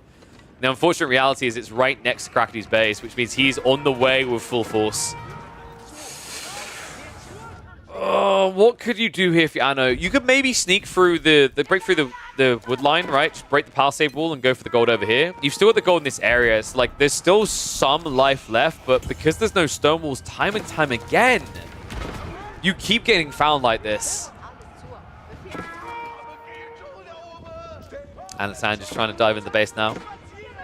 Oh, dude, if this is going to be a trade, this is going to be brutal. If this was before Yuan Dynasty, I think the trade makes sense. You have decent movement speed. But now, with the Palace Guard being as quick as they are, they're going to hit it a lot quicker. And Cannoneers. Palace Guard just running in. So much easier to snipe Eco. Meanwhile, on the other side of this, just a few hand Cannoneers there to react to the leak through of Men-at-Arms coming in. The mass migration from Crackleys, both of them are about to take a heavy hit to the economy.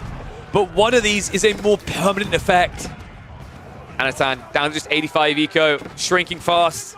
Nothing left back here to defend. Mass villager migration on the north side is going to get scouted out by the Palace Guard, and that surely should be it. There's just not enough damage done here. Crackney did pull the villagers away before he would have encountered heavy losses. And now, with over a 20 eco lead, in a game where he has 20 plus hand cannoneers and still 65 Palace Guard, this just simply isn't going to stop, is it? Dude, he even just runs in on the siege. Looks like that siege will be able to survive. But everything away from the TC is basically forfeit at this stage. I want to give a lot of props to Anatan, actually. Like, he made that look closer than it otherwise should have been, right? But the reality is, at the end of the day, you know you're running Men-at-Arms into hand cannoneer production, and you just don't have the gold. I mean, this is one of those games where it literally was decided by the gold outcome. And I think that actually should be, like, good praise in favor of Anatan, right? Is that the control on the gold became the deciding factor. It wasn't just the sheep at the beginning. The sheep at the beginning definitely gave Crackney a lot of control, and you could argue that gave that kind of knock-on effect, that ripple effect into this state of the game. But the fact that he snaked these side flanks for so long getting gold to try and compete actually deserves a lot of praise.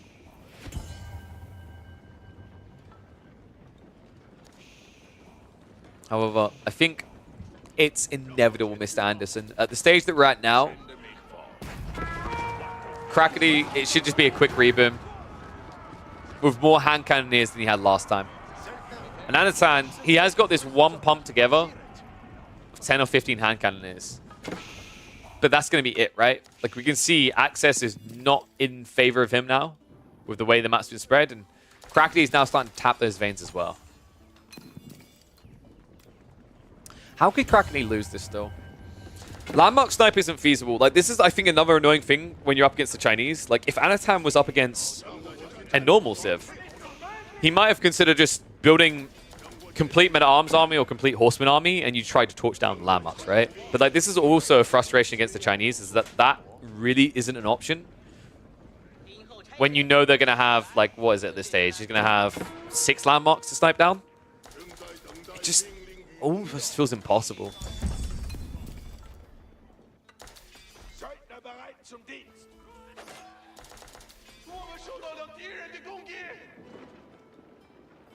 Maybe Inspired Warriors buff?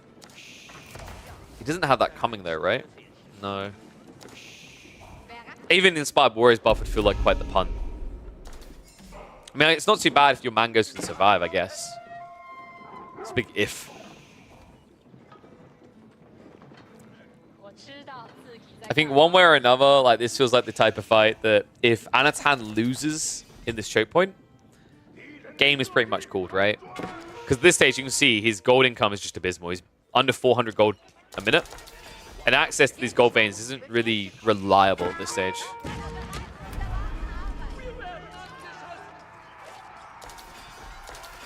Crackney just going for the raids on the backside, trying to keep those farms down. Intriguing, he hasn't tried to make his dive down the center, but that's now coming.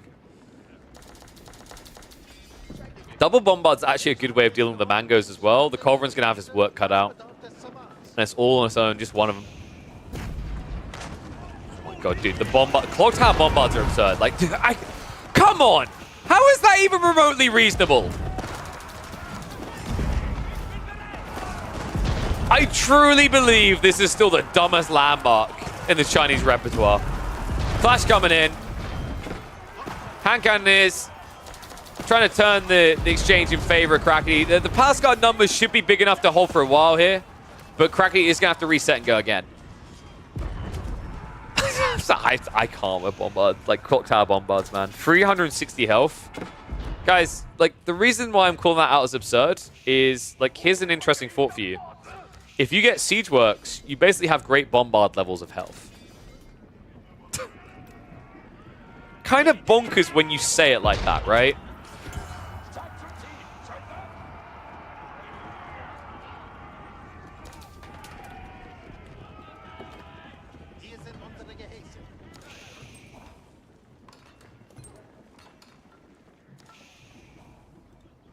Yeah. There you go. Hey, enjoy just said 360 is great bombard health with Siege Works. That's right. It used to be, I think, 420 and then they nerfed it, right? So, yeah, I just can't, man. Like, Clock Tower is something else. Clock Tower is pure absurdity. Wait. Anasan found the relic? All right, GG. Crackety's going to lose. This is it. That is actually a lot more gold. One thing that I feel a bit weird from Crackety here is that he hasn't controlled the gold in the flanks, right? He gained some himself, but credit to Anasan sneaking back out on this vein on the north side. And now having the remaining up here accessible does give him another wind in this game, right? I'm a little bit surprised that Crackety hasn't tried to restrict that more. He was very tunnel visioned on taking the back farms, right? I don't think food is the bigger deal, gold is. It's only a single Siege Workshop? Wow. It's almost like that's an irrelevant detail when you're at 200 pop.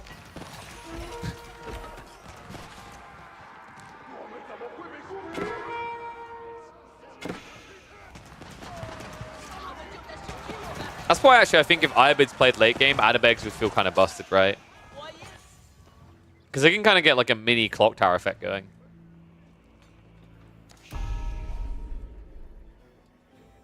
I wouldn't be surprised if Adabegs does get slightly buffed, by the way, like 25%. I think for Siege, it needs that for the extra shots to matter.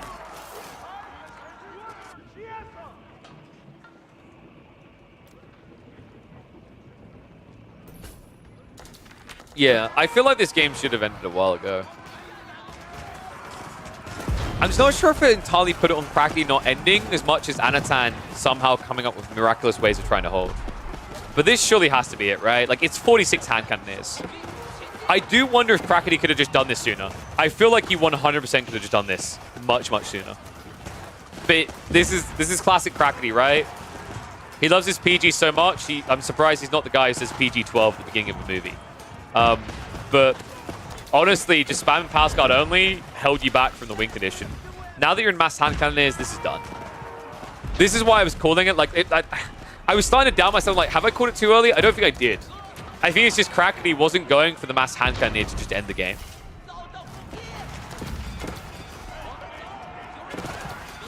Like, gold income should have been good enough, right?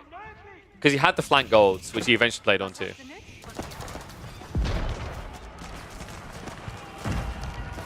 But this is undeniable now. Anasan, down to just 30-minute arms. He's trying to scale back into hand cannoneers.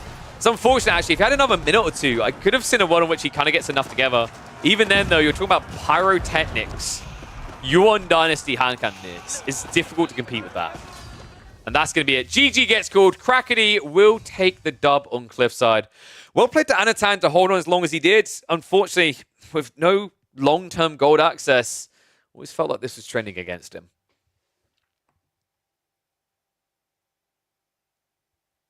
That's true, Crackety. But that's my point, though, right? It's like you were very focused on the PG raids because PG raids go in, you kill villagers, and that's usually how Chinese win. But that's what I'm saying. Like, your real win condition there, right, is to get the hand cannoneer mass going. It's like, I think there were maybe, like, I don't know, like, I think your goal isn't to dive the food. Your goal is just to constrict the gold there, right? On that map, like, the way HRE stand a chance is if they get gold. I guess maybe you're a little bit paranoid about, like, mass horsemen, but if you're stonewalling up, it's not a problem. That's my thought, anyway. Curious if you have a similar thought there. Obviously, you are the person who spams the living crap out of Chinese. But I feel like HRE in that game, if they get handcuffed on the gold, it just already feels over. And they can kind of keep sacrificing villagers to get on that gold, sure, but like, you know, if you're camping there regularly with Palace Guard while gradually going into Mass Hankan near, like, what does an H-Re player do to win, right?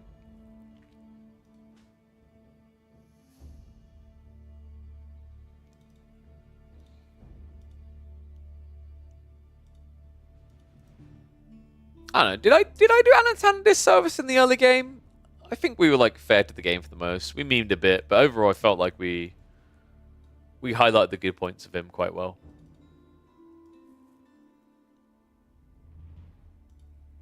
So, let me see what else I had queued up for us to check in on. Because I believe we had... So we've done the Crackety versus Anno one.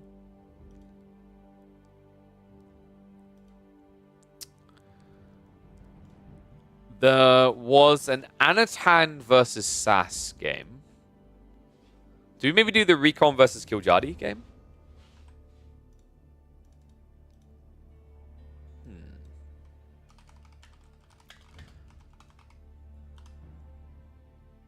Finn versus Trash Panda? Yeah. Actually, let's do our thing where we check live quickly. Really, like, I so much prefer live because...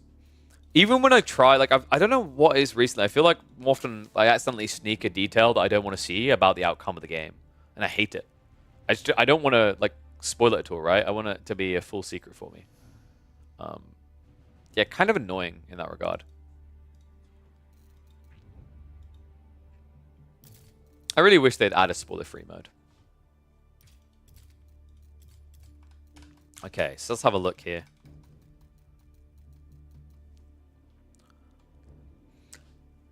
It's a Byzantine mirror, right? Like, it kind of makes me want to watch it.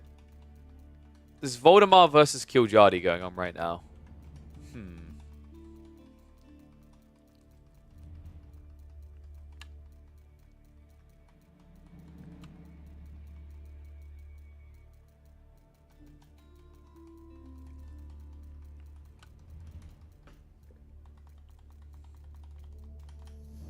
Keck P. Hello, Mr. Core. Core. What's up, lad? You been grinding? I actually don't think I've seen you on the ladder at all. Have you been watching? Have you been working on being a Valorant pro again?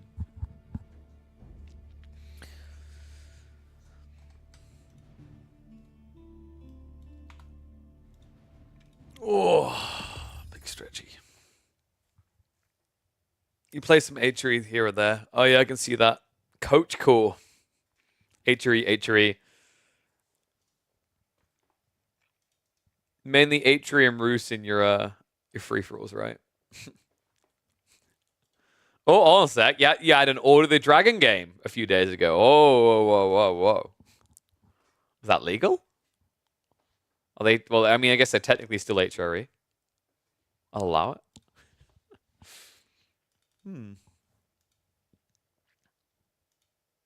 I think like I think this is a fun mirror matchup, right? H3 is your civ. What you say? Well, I think you may need to move over. Your southern neighbors are taking over. I think Gully Deckle is looking to become the new H3 main, buddy. Woo. That's what we need. We need a best of 21 between Core and Gully Deckle.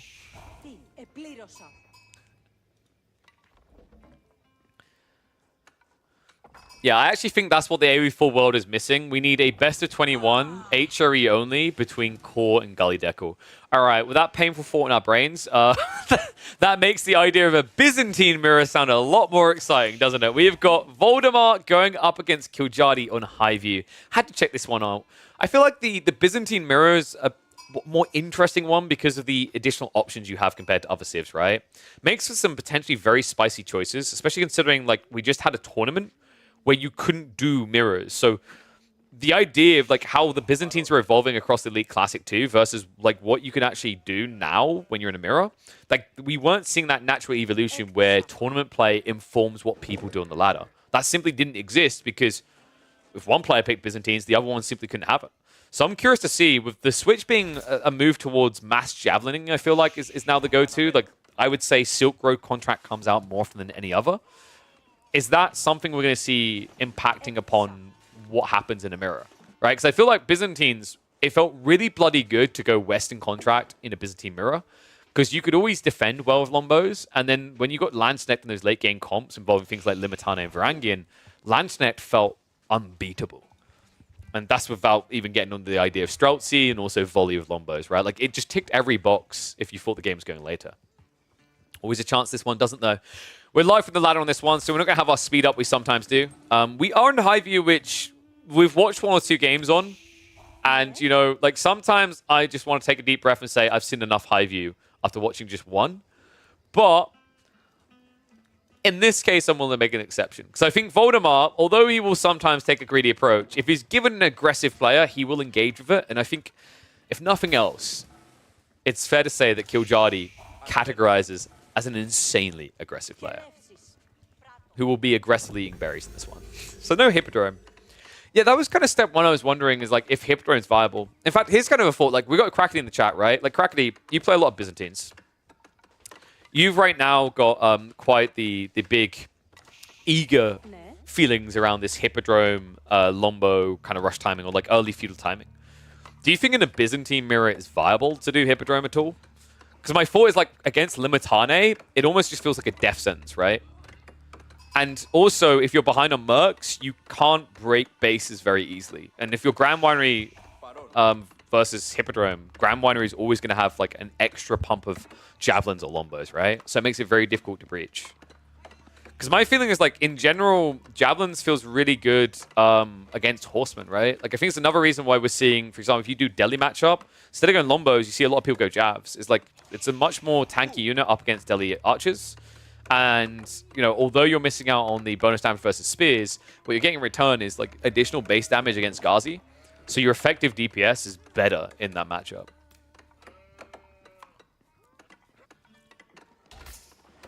But no ponies this time around. Looking at the spawn as well, pretty good one for 2TC play, right? I actually really do like Killjadi's spawn. He could double TC on the gold, secures him food, secures him gold for a Castle Age timing, and it strips Voldemar of any sort of accessibility point to harass, right? Like, sure, the berry's on the forward, but everything else becomes problematic, right? He wouldn't be able to 360 rotate the base with early Javelins. He'd have to run the back the way he came to get round the back. Other side of it, Voldemar doesn't really have as great of an option if it comes to 2TC play. You could drop it on the forward between the tree lines, but that's really far off for an additional cistern early on, and on top of that, you're basically giving an attack point, right? Where Killjadi is going to see a second TC close to his base. That's something he can try to bring down. So I think if either player is going to go 2TC, the one most likely to do it here is going to be Killjadi. And again, as a playstyle, doesn't make sense for the lad, does it? Right? We're expecting usually a more aggro-focused approach. Merc House is going to be on the way. Get your predictions in. What do you think we're looking at here? Western contract, Eastern contract, or Silk Road?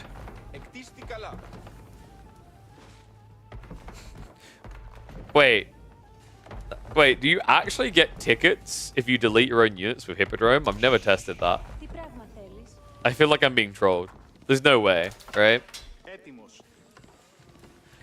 I mean, it would be comedial if that was the case. Dude, okay. Master big brain stroke strategy. Mainly because with brain stroke, I mean you're actually having a stroke if you try it. You're in a free-for-all.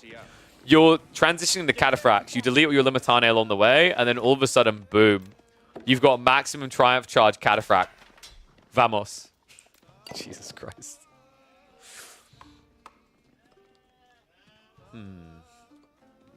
Interesting that we're seeing more and more of these earlier Olive Groves coming out as well. I think what's interesting to me as well is, like, if you're playing onto the berries and you're playing onto the Olive Grove, I'm a little bit surprised we don't see Horticulture earlier in this situation in the mirror. And what the Alright, that I did not expect. It's Eastern Contract versus Western Contract. Which, I mean, East versus West really is the true story of the Byzantines, right? But you know, I was expecting maybe Western Contract versus Silk Road. This is a very interesting matchup now. I think this is Voldemar trying to play for a late game and Killjadi classically playing for the mid game at a maximum. Merkhouse options with the Eastern Contract really do peak in Feudal Age Castle. You're not going to be going into Imperial. There's no point in Tower Elephants. But Ghoulims and Keshiks, like the way this works, you open up with aggro and then you get Castle Age and all of a sudden you have the ability to build siege in the field with Ghoulims. It's a very powerful time for the Byzantines. Voldemar, by going Western Contract, he's already decided his fate here, right? He's going to be the defender. You only really go Western Contract if you're expecting the need to turtle. And it makes sense from a player style perspective that he was anticipating to be on the defense here. I'd actually love to see Killjadi just consider a second TC now behind this, though. Like, you go Keshiks, you keep Voldemar contained, then you play 2 TC. It's not really something you can react to now that he's gone Western Contract. And, yep, Scout does confirm what he's up against, so he now knows there is the defensive option coming from Voldemar. Everything about this, like, is reading defensive. The contracts, the base layering, the walls factor is a really big deal here. This is a nice thing. Killjadi's just getting a bigger lead there because he doesn't have to invest in those. The Limitane feel a little bit weird. Like, they don't actually have much value now that you're up against Mass Lombos. I'm a little bit surprised that he didn't just rush into archers, but I guess the thought process there is, in the Byzantine Mirror, do you really want to be building archers when Shield Wall is a thing? Even with it being nerfed, it's still a damage reduction on a tankier unit already. I think that's another reason, actually, why Killjadi didn't go Javs or Lombos, is if he thought this was going to turn into Limitane, that means his Merc contract is worthless.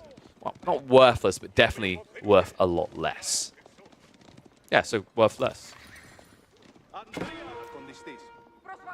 guys ever realize, like, those kind of things make English quite weird? Is that worthless is worth less. But saying something's worthless is saying it has absolutely no value. So why did we choose worthless over, like, worth 0? Worth none? It doesn't save time. It doesn't save letters. Priceless. Yeah, another one. Like, my language is confusing, man, when you think about it for a few seconds. Yeah, that's actually a great one from Arabes. Like, priceless versus worthless. And they have opposite meanings. Although I think maybe the priceless one's kind of warped. I don't think priceless was always intended to be used that way. It's just a modern thing. I think priceless was just meant to say, like if you think about it, priceless, we perceive it to mean that something is almost like invaluable. Invaluable is another one, where we put like a millions and millions of dollars number on it. But what it actually means is that you can't put a price on it, right? Same with invaluable. You guys ever think about that? Like, you know, I'm going to ruin your relationships. Has your partner ever said that you are priceless or invaluable? You think they're complimenting you, right? You're like, oh, they think I'm worth billions. They can't put a price on me. No, they may actually just be saying they don't think anyone would be willing to buy you. They may just be saying that, like, if there was an auction going on for people, oh god, this is taking a dark turn. Everyone would pass on bidding. All right, now that I've ruined people's relationships today, let's focus on the game, because we have got Goldenhorn Tower on the way. Voldemar moving up into Castle Age. Killjadi on the other side. Playing a prolonged feudal is getting weird now.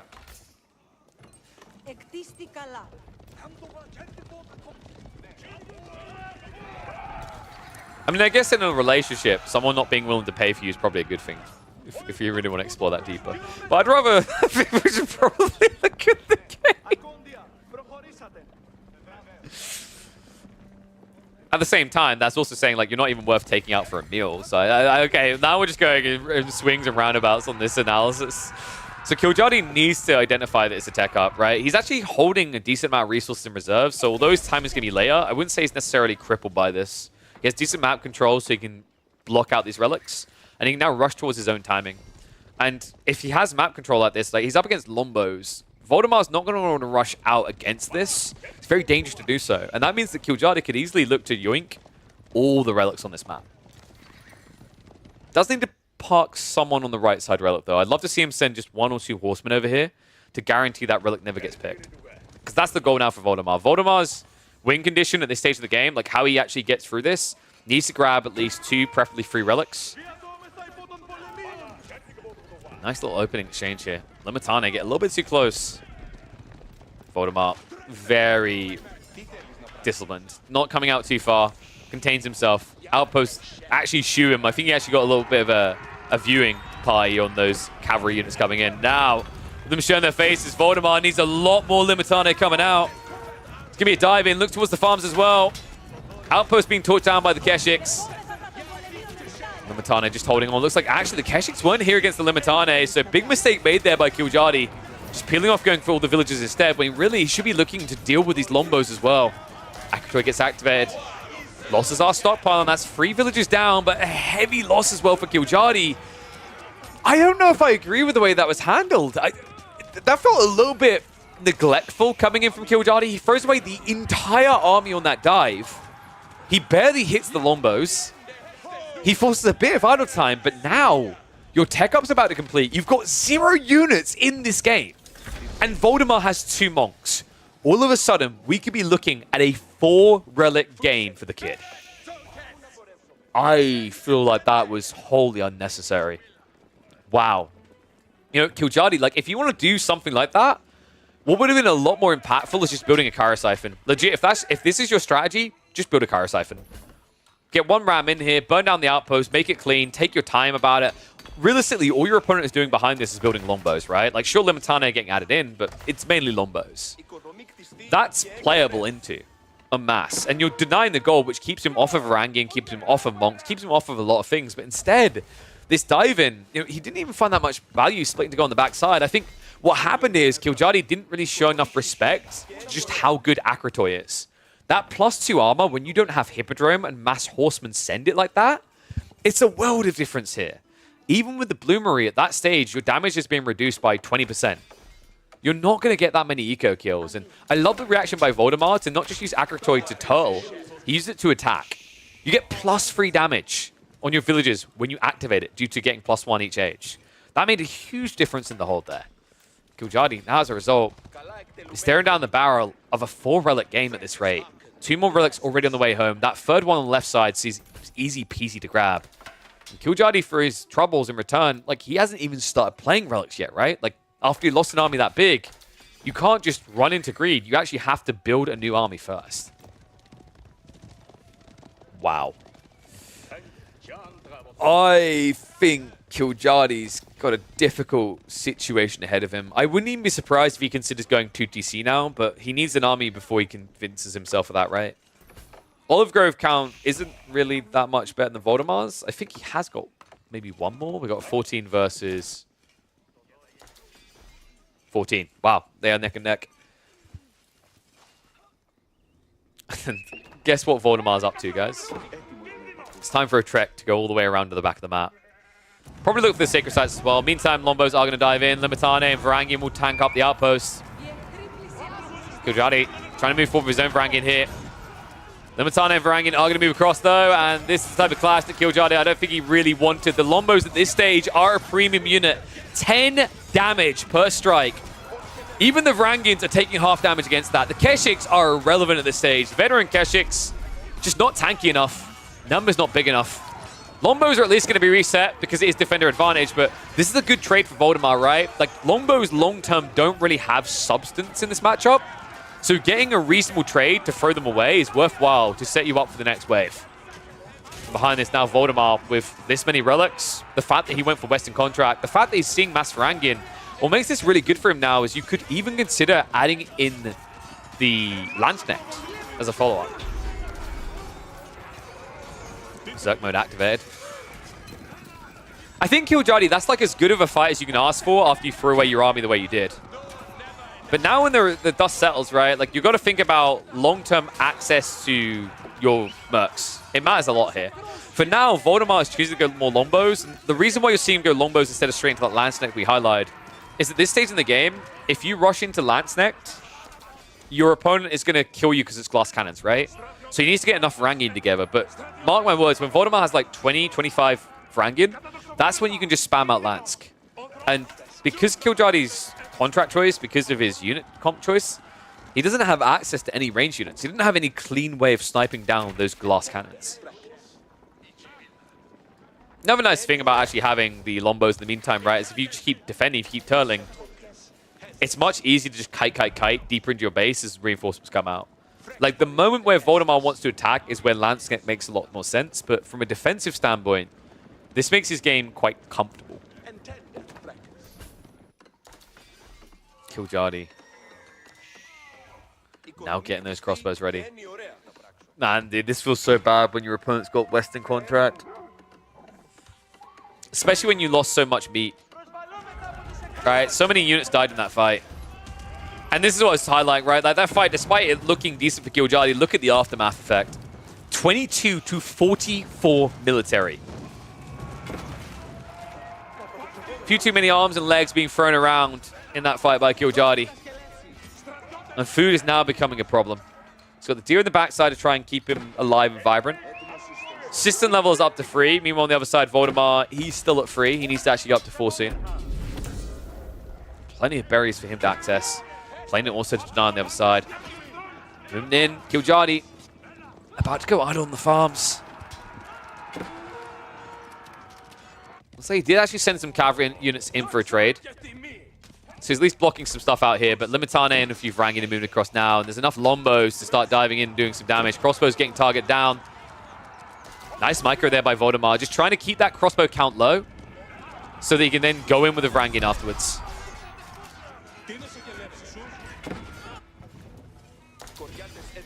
Voldemar actually stockpiling quite a bit of resource here, so I'm hoping he's not considering Imperial Age. This is way too early for him. Dude, the blacksmith's griefing him.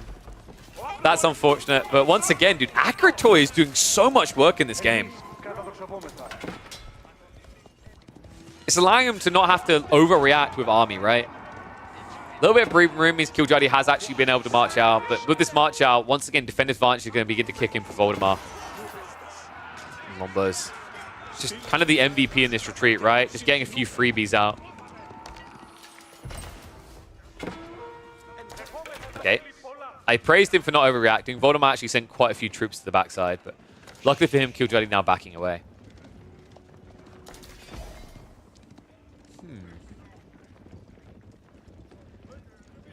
This is interesting, actually. I don't think there's any kite shields for Killjadi yet. That's actually a very big advantage when you're spamming Varangian on Varangian. Yeah, no kite shields at all. Oh, sorry, I always call them kite shields. Teardrop shields. Teardrop shields is huge here. That Varangian attack speed is going to matter a lot when they engage here. And Killjadi already has the disadvantage in terms of raw numbers, right? On top of that, the crossbows, which are meant to be your X factor, feel hard counted here. There's double Lombos to the crossbow count. More Landsnet now also being added in. This is where, like I said, Landsnet starts to feel good.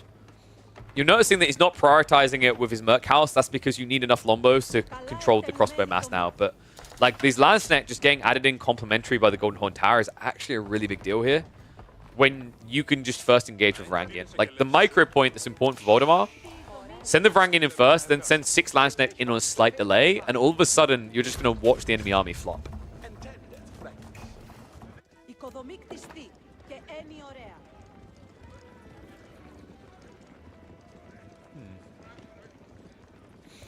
I'm actually wondering, how do people feel about mirrors? Because I think this is the, like, now that I'm thinking about it, this is the first mirror we've cast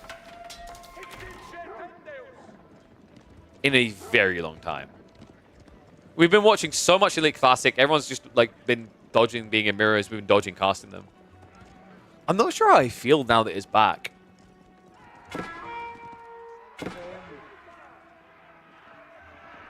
I think that the thing about mirrors is when you are in a mirror, even when it's a Byzantine one where the Merc contract difference makes a huge difference, any small lead feels substantial. So what it does is it usually encourages a player to not overcommit once they get an edge, if you know what I mean. Like Voldemar, he's been getting these edges, and then every time he's turning it into more greed, right? Like he's now teching up with the Palatine School. And this should be the break point, right? Like Killjadi doesn't have the economy to catch up now. He's still behind on military. If he chooses a tech up now, he's going to lose his base because the Palatine School in a Varangian off, that's what we're calling it, is an insane edge. I would say, like, in my opinion, about like 8 out of 10 matchups now for Byzantines, you're going to be going Foreign Engineering Company. The Siege is just too valuable. But this is one of the ones still where Palatine School wins out. The reason it wins out is because Varangian is the sticking point for these two civs. Tech up complete, but Voldemar a little bit strapped for cash, actually. Trying to fix that now. Would benefit from building a cistern over here, actually. I'd love to see a cistern just between these resources. Stone, gold, gold. Absolute jackpot. Killjoy now trying to punch that tech up. Unfortunately, the amount of longbows he runs into here. Oh, no. That's going to hurt on the retreat. I mean, it's going to hurt either way you spin it, right? 40 longbows at this stage. And elite status now in the way. So if you're Killjoy, your mindset is now, okay, I can't actually attack him. I'd probably just have to go imp, right? Apparently, no. He's going to try to take a risk here. I'm just not sure if I like this. Like, the amount of lombos you saw on its own should be an alarm bell. We can see everything. From Killjoy's perspective, he's thinking he just spent 3,600 resources on a tech up. We're neck and neck. There's been a few eco kills of difference here. He shouldn't be able to be this much stronger. He should have lots of lombos, but he shouldn't have many Varangian. And Killjoy is going to be upset when he discovers the news of just how many berserking Varangian is going to be coming his way.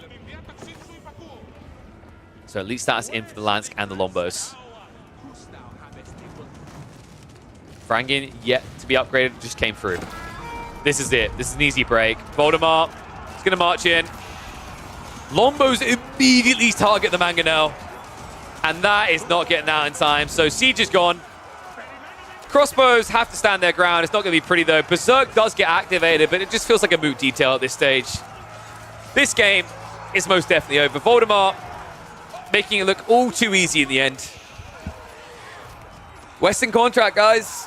I think Western Contract's value has plummeted in a lot of matchups, but in the mirror, this is still the be-all, end-all. Lombos truly are the bee's knees, but I want to just give a little bit of praise to Killjoy with the innovativeness to try and play Keshix. I have to wonder how different this game could have looked if he'd chosen to take a slightly slower approach, maybe gone for a Kara Siphon here to break the base, kept his army alive, which was a substantial lead, by the way, in the early game. Could we have maybe been looking at a dub for the Eastern Contract? Ifs and buts there, right? Can't take anything away from Voldemort. The moment that that dive happened, the moment that he traded favorably, he went into the driving seat, and he's refused to relinquish it since then. He won't have to anymore.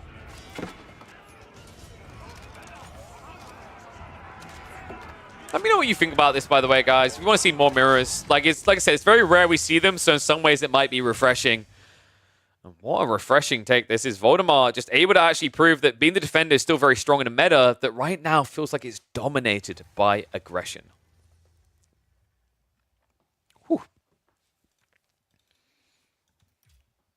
So, yeah, I think, like, I do think he should have tried building a ram, like, for that play. It would have given him a lot more, like, consistent presence to threaten in the game, right? Like, he forfeited a lot of potential in that game with the way he went. So, I know Killjoy's got another game going. English is F tier. Who the hell is that?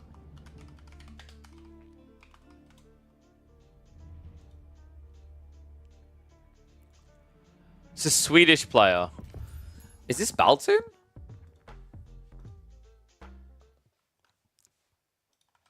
Is that Baltoon or Kazi Johan? Baltoon, Kazi Johan, or Numidan is what I'm wondering. Let me check his game history.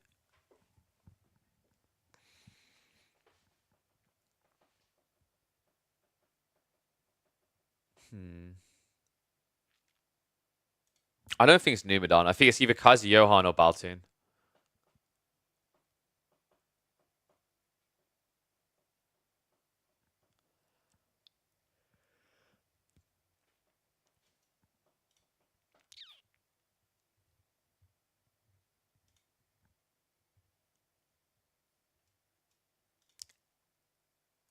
I think it's Kazi Johan, guys. It's not Baltoon. He's faced off against Baltoon. So it's like, it's either Numidan or it's Kazi Johan. I'm double checking for Numidan's games now to see if it is perhaps him.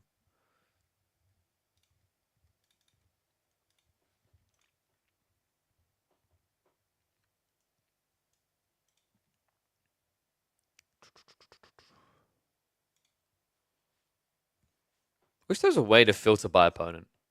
Make this so much easier, actually.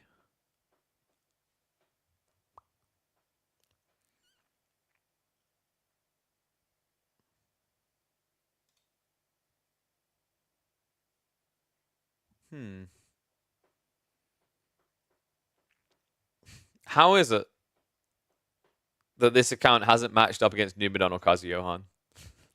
This is actually a pain in the ass to try and ID. Oh, there we go. I found KJJ is Taiwan. Wait, I thought KJJ is a different person. That's not KJ. I don't think we're going to have a clear answer as to whether this is Numidan or whether this is no, I've got it. There we go. Kazuyohan. This is Numidan. Okay.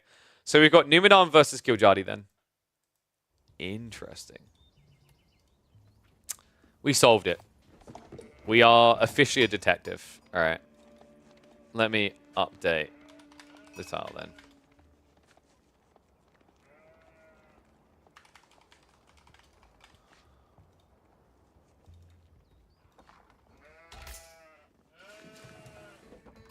All right, one and all, welcome back to the live AoE 4 action. That's right, we are live from the tippity top of the ladder. We've got English is an F tier civ, and that's why they're playing Abbasids. This right here is Numidan. Dude, I love the timer on that. I say English is an F tier civ, and then you hear, ah! It's like music to their ears. That right there was the reaction of every gold, plat, and below player in the world. They heard English is F tier civ, and they were like, oh, finally, it's our time. On the other side, Killjadi has gone for a civ that is quickly becoming lower tier as well. The Ottomans, with the recent nerfs, felt like they got a double kneecapping. It's kind of crazy how such a small change in numbers can have such a big ripple effect to their ability to play the games. And the Ottomans right now kind of feel underwhelming in the Feudal Age. This matchup as well, actually, guys, we've seen this a handful of times. This is a really, really good matchup for the Abbasids. Ottomans don't really have much recourse to play an all-in Feudal Age, even less so since the nerfs. So Killjadi, a player that usually loves to go on all offensives, should realize that this is going to be a 2TC type build if he wants to contest the Abbasids, because Abbasid players are always going to be going for that second TC. The question is where we're going to get that military wing opening. Melee wing makes a lot of sense here. We see it a lot in Abbasid play at the moment. But remember, we are on Rocky River, right? So trade is also an option. Eco wing feels pretty good, especially if you decide you want to go for, say, free TC here. We'll get all our questions answered in a second. At the time of recording, these guys on the ladder are very highly ranked, actually. English is F tier. Let's have a look here. They have got 1,810 rather elo. 1,810 elo. They're 22nd in the world right now. Killjadi, on the other hand, I believe is a tiny bit lower, right? No, he's higher. 14th in the world with 1,948 elo. So very respectful showing from both of them an early phase. And it is indeed going to be the military wing. So why military wing, right? Why would you go for a melee wing in this situation? The reason actually is that military wing gives you a level of control over the opening phase of Feudal Age. It forces certain things out of your opponent. For example, if you're an Ottoman player here, you probably want to open for Sipahi. I think actually Sipahi is really the only way to play Feudal at all for Ottomans now. But all of a sudden you're up against Spears and Archers. So actually your only viable opening, if you want to contest it, is Archers yourself. We're going to see the military school drop first by Killjadi. It makes a lot of sense, right? It hasn't started the tech up yet. But this is something that just makes military wings so dominant, is that not only can you deny certain moves from your opponent and force certain reactions, it also gives you the initial units to protect your own investment. For example, if Numidan right now wanted to move out into the stone and start gathering for a second TC, when the tech up completes, you'd immediately have 4 units to secure that second TC far away, like over here, right? Realistically, you're not going to get that deep away, because usually when you play military wing, you play 2TC, you play them about a screen distance apart. But a screen distance is still worthwhile. To secure that is good. Like, if a Chinese player had the option to do something similar like a military wing, so they didn't have to condense 2TC, they'd bite your arm off, because it would just make them so much more eco-efficient. And that is a creative alternative from Killjadi. Okay, that's really cool. Ottomans playing on Rocky River, fishing isn't that bad of an option because docks only cost 100 wood. Remember, one of the unique things to the Ottomans is all them production buildings only cost 100 wood, right? It's not just the land ones, it's the dock ones as well. So this now gives him a little bit more flexy on the game strategy. I still feel like going 2TC makes a lot of sense to the Ottomans. When I see someone doing fishing like this, it's almost like they're intending to go for either a 1TC fast castle or an all-in feudal pressure in this matchup. I'm not crazy about either one of those things. Because if it's fast castle, although this is extra eco, it's shoreline fish. It's not insanely fast. On top of that, it's shoreline fish x2 per pond. Right? So only 1,000 food. It's not going to get you a long way here, right? If this was at least more feudal pressure off the back of that, I could see it making sense for the Sipahi spam. But to me, I just want to see Killjadi go into stone. The problem is when you don't see a mining camp at this point in the game, it becomes quite obvious that this is not going to be 2TC Ottomans. And now already your fishing is going to get annoyed a little here. So, once again, like military wing, this is the kind of reasoning behind why it's such a jackpot, right? Is all of a sudden Killjadi's game feels a little bit annoying. He has to react to this in some way. It's interesting because you usually see this out of the Ottomans with the military school and the free spearmen. They force people to do something to their tune. But because it's always going to be spearmen in the Dark Age, you don't have that option. And as we were anticipating, it's going to be that forced reaction in archery range. This just puts the English is F-tier civ further ahead. Right? Like, Abbasids have a bigger lead because of this detail. Feel my fish. At least it's giving a little bit more power to this. And the nice thing is when you're just prioritizing wood on land, you get a little bit of food there. That's going to be enough to start pumping you pretty hard in archery range units. But I still need to see the stables play. I think Sipahi are critical to succeeding here. And if you rely on passive production to get there, you're in for a very sore but quick game. Especially when the Abbasid player's already added in Horseman of his own. Second TC going insanely wide here. I like this, though. I think it's quite defendable if you just get some short walls in, right, between the 4 tree lines here and here. You essentially kind of get an interesting way of layering your base. And on top of that, Killjadi, because he built a dock, the focus point for where you two fight now isn't your second TC, it's the dock. So that's actually a really smart read by Numidan, getting a loose TC because of that detail. That dock. It's not going to last much longer, so the archers do need to get a move on. The problem is there's now a horseman here, right? So this heavily discounts your hand. Even more so when you consider Killjadi may have 2 spears, but those are Dark Age spears. They die incredibly fast. And sure, you could argue for Orange he has the Dark Age as well, but for him it doesn't really matter as much, right? Like these are throwaway units. They're nice torches, but that's about it. And Horseman is going to wrap around the back, so Archer's now in a little bit of trouble. Spearmen are going to do enough damage. Dock is going to go down. So Killjadi, he got value out of this play, right? Like realistically, he drained 500 food worth, right? So he invested 100 resources, then he invested the 75 rather for the fishing boats. So he doubled his investment. But at the same time, there's idle time of the villager running out. And also, now with this being restricted from you, like realistically, sure, you can argue that there was an investment made by the Abbasid player. But now that you've lost Yuriko value, he still has his own, right? It's not like this is an all-in-one TC from the Abbasids. This is a really good position for Orange. Second military school now coming in. The problem is, in this Vizier Point nerf, like, the issue that I'm seeing is I think maybe what Killjadi was trying to do with this dock drop is to free himself of needing Anatolian Hills. I just don't know if that's really feasible. I feel like you're still... Yeah, he's gone for it, right? Like, you don't have a choice in my eyes. I think you have to go Anatolian Hills anyway. In fact, we're in a live game, so we can even check this like this. Yeah. This point right here, it's just a no-brainer at this stage. 2,000 food safely. It's very difficult to pass up. If he could have passed it up, you could have been looking at maybe, like, meta so that you can chase and do some damage. But now, by going Anatolian Hills, you don't really have that extra punch in Feudal Age that you'd rather be able to lean into.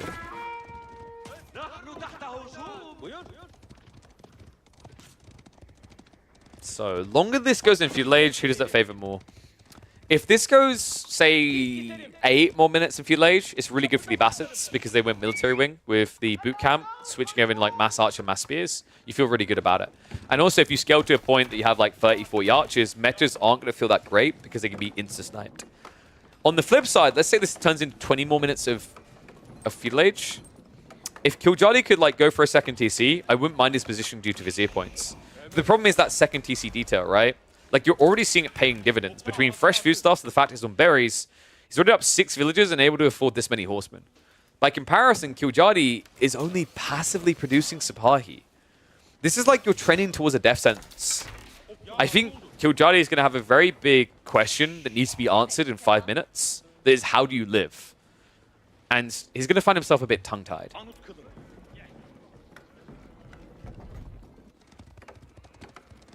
Wolves going up. Steel Arrow at least on the way. So that's one positive for him. Is I would like to highlight that Orange has been a little bit slow on the blacksmiths. Not slow enough, right? Like, this is the thing. When you're the aggressor, you get such a big advantage when it comes to blacksmithing.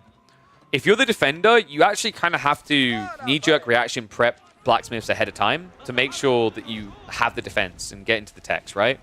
One nice thing for the Ottomans, at least, is you already have a reason to build blacksmiths itself. But it means you have to have Steel Arrow, Undermesh, all these things ahead of time.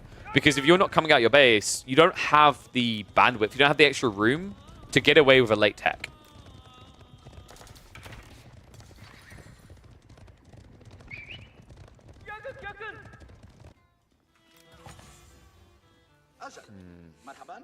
Now that he sees the archer count, I'm wondering if you do just play full feudal. Like, there's a lot of situations where Abbasis would be within their right to just say, okay, we go Castle Age now.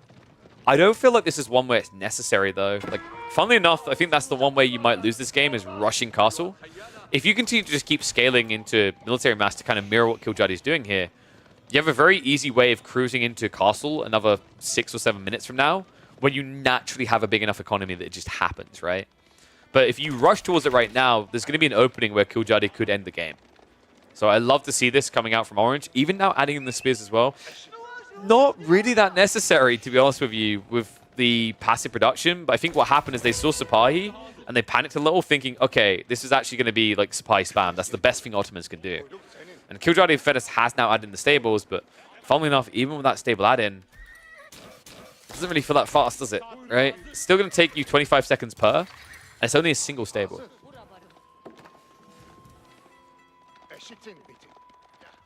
So what's Killjadi's mindset here?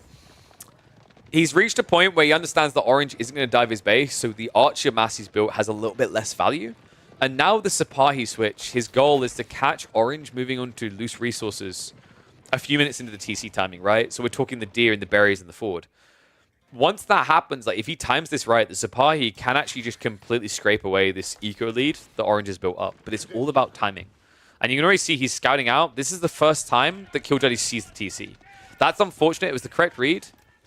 But because of Orange's loose TC, it's not an aggro target. It's almost like if you were Killjadi in this situation, you probably wish you'd added in spears instead and just gone for a ram play. If you knew the TC was this loose, it was a target, right? But, you know, Foresight is an absolute bitch, right? Like, you can't have it. And now, with all these archers stuck at home, with this many horsemen coming out, going Spearman feels like it might be a bit too late. I think the only realistic option for Killjadi now is to try and raid with Sipahi and go castle. And I feel like every minute that passes that he doesn't do that, the game, percentage-wise, slips further and further in favor of Orange.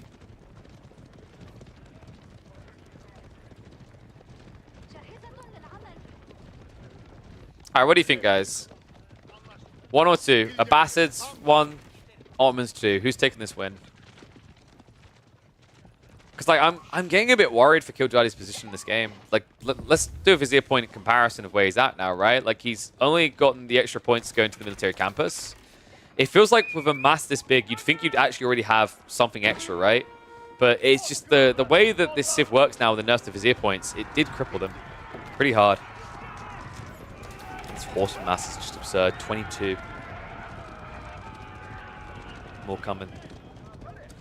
Love the way Orange is playing this. He's starting to macro up, so he wants to drag it as close to his base as possible. He wants to make sure that Killjadi doesn't have the full power of his army here. Also love that more archers are getting added in. Sniping this meta is critical. If the meta goes down, it's GG. Never underestimate the power this meta wields, by the way. The melee armor, the ranged armor. Melee armor especially is a very big deal here. The problem is he needs to get enough Sipahi together for it to work. This many Sipahi won't body block the horsemen, so melee armor is nice, but it's kind of irrelevant when you consider horsemen are going to be hitting you for 18 damage, right? An Eco Wing now on the way. I love this build from Orange. I've been seeing a lot of the Influence Wing out of Wham and Puppy Paw, which I'm not a big fan of. I get where they're coming from. Like, it's kind of nice for the Imperial Tech timing with Preservation of Knowledge. But outside that, it doesn't feel great. To me, Eco Wing just feels a lot better, especially in a position like this where you're kind of on the defensive, right? Like, it's not about building more TCs, folks. It's about the farm transition. By getting Eco Wing and going into Fertile Crescent, you basically turn into the Zhu Ji, right? One of the civs that has the easiest times making a farm transition in Feudal Castle. Unfortunately, Killjadi moving away like this, dude. He's actually going for an all-in with the Rams. No, this timing though. So here's the problem. Orange has built such an economy lead that if they have to forfeit this TC to get their Castle Age for free, it's totally worth doing now. And Killjadi, although he's floating some resources to potentially go Castle, when you see a Ram investment like this, it seems kind of like a no-brainer, right? This is going to be Ram escalation. It's going to be an all-in. And I think that's going to make him a lot weaker. Military lead at least being held for the moment, but in 30 seconds, that's going to be access to Ghoulems and access to Knights. And then I think it's going to be a firm good night to Killjadi. And we're at Golden Age 2, which means that research speed has a decent impact, right? It's only 8 seconds you're saving, but it's still a quicker tech unlock on things like the Veterancy for Archers, which you know Orange is going to want here. Killjadi has at least started to macro up towards Castle Age. But this army kind of starts to feel a little bit dead weight, right? Like, that's the interesting thing about this Abbasid comp. You could argue Horsemen aren't really something you want to usually scale into, but this mass, you'll take it. But the Archers, they just level up at this stage. Abbasid feel really good against Ottomans because Ottomans' options feel heavily limited, right? Like, you want to get into Janissary, but if you go into Janissary, composite bow Archers will disintegrate you. And with this current mass primarily being Archers, that attack speed or advantage we talked about that feels great, feels irrelevant in the face of composite bows plus military boot camp. This is a huge advantage now for Orange. Even if blue techs up, even if they get into the Archer mass, they need something else. And my god, is that desperation mode. You guys just saw that, right? He took the Janissary point. Jesus. This is an investment you only make when you think you can win the game or if you're worried you're about to lose the game. This feels more like you're about to lose the game than win it. In fact, the fact that he literally spent that point and then backed up tells you everything about how uncomfortable this game is right now for Killjadi. Behind all of this, we're seeing the eco now start to inflate in the farming department. Fertile Crescent comes in. Agriculture will be joining in soon. He still has the second TC, so Orange is now at a 30 economy lead. And no, I just keep looking back to that early choice by Killjadi to not go into a second TC. And I'm questioning it because I think if you really want this all-in timing, you need to find a quicker way to get in than waiting for 80, 90 pop. He's got a decent number of supply come around the back. Unfortunately, he's going to waste time on the wrong things. This is crazy. Like, Orange's army is not here right now. The Sipahi shouldn't be attacking buildings. They need to go for the economy. Killjadi, this might be his best opportunity. But right now, he's in trouble himself. Horsemen ride in. Archer's gap closing. Mangonel is on the way, and this fight is going to be difficult for Killjadi. Mango moves in. Killjadi reacts just in time. Sipahi chasing after villagers, though, and all of a sudden, Orange's entire eco lead is running for the hills. Fortitude gets activated as well. This is big. This is exactly what Killjadi needed. And wait, what are they doing? No! Worst possible move right now, gathering on the wood line. Eco getting hit pretty hard there. That's all of a sudden 15 worker kills in the blink of the eyes.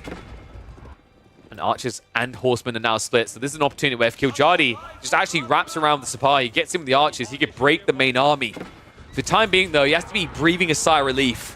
That's about as good as it could have went for Killjadi. Still not out of the woods yet, folks. Palisade walls are at least going up. That's going to slow down these raids. Horsemen can still react. And actually, if you look at the mass right now, Horsemen have more. Killjadi quick on the breakthrough, though. Once again, knocks on the door. I actually really love this from Killjadi. This is a position where, realistically, you can't win the main fight. Like, it's just not feasible here. But his goal isn't to win a main fight. His goal is just to keep raiding, shrink the eco when it gets too big, and then force Orange back instead of him diving into your base. This is a really crafty read. You know, the interesting thing is, like, what you have to realize is although Orange has an eco lead still, what Orange doesn't have is great resource access. They have some wood and some gold, and that is literally it. They have stone, sure, but you know, gold is going to be a big question mark for them in a few minutes. And that's exactly what Killjoy is trying to exploit. The fact that that isn't something that he can play for easily because of these Sipahi. Gulim's now being added in by Orange, though, and this is someone that can actually contest the raids much better. Crossbow Master's already been prepped. Dude, I actually just want to give so much praise to Killjoy. This game felt like it kind of should have already been over, right? Like when Orange got that tech up with the eco lead he had, it should have been kind of a blind push into the base, but those Sipahi were a game changer. No wall on the north side forced a really weird kind of knee-jerk reaction out of Orange that has given Killjoy a second life. Now, still an uphill battle, folks. He's still plus 20 eco behind. And also, Orange is now taking advantage of the central berries. So this is what's going to allow him to puff up his chest and reach 200 pop first.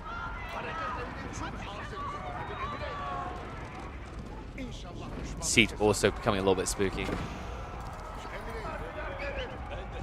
Killjoy's done a good job on the passive Siege though, right? One Mango, one Springall, second one on the way. He does also have the attack speed aura, so that's an edge, actually, if you're on even Steven numbers, right? But the thing is, like with Orange's economy, kind of like a crap will get off the pot moment, right? They're floating 2k food. I think they just need to sneak out for some gold or choose to spam a lot of Gulims right now because this feels kind of neglectful to just be floating that much. You can see the difference here. Like Killjoy, the reason he looks quite confident is not letting anything go to waste here. Gets resources, spends it. It's almost like Orange was trying to get towards Imperial here. I think they may have been trying to get there too early. Sipahi raid is now going to come in. Not too bad on the damage, right? It's going to find some additional eco kills. The textiles makes this a lot more difficult now, so Killjoy, we'll just have to say thank you and come again. We've got additional Vizier points coming in now, and I'm kind of curious, where are we going with these at this point in the game? Okay, so he's gone for the Advanced Academy, so we're going to get a full switch into Janissaries then. That's interesting, but a smart move considering that actually the Archer spam is stopped from Orange, right? He's now going into Gulims. Janissaries could be good enough to stabilize this for Killjoy, especially with the Horseman reliance. Like that's always another annoying thing is this game would be so much simpler for the Abbasids if they could just spam Horseman to mirror Sipahi and raid. You just can't though. Like Killjoy is doing something quite miraculous here. I don't know how. I feel like I want to go back and dissect it again, each and every step of the way. I think that Sipahi raid timing was critical. Not throwing away units was huge here. Because the Abbasid 2TC build is meant to be one of the most easy PC solutions to the Ottomans. But Orange can't find it. And I can't believe this, because that Janissary Vizier point investment was one of the most underwhelming ones I think I've ever seen. Right?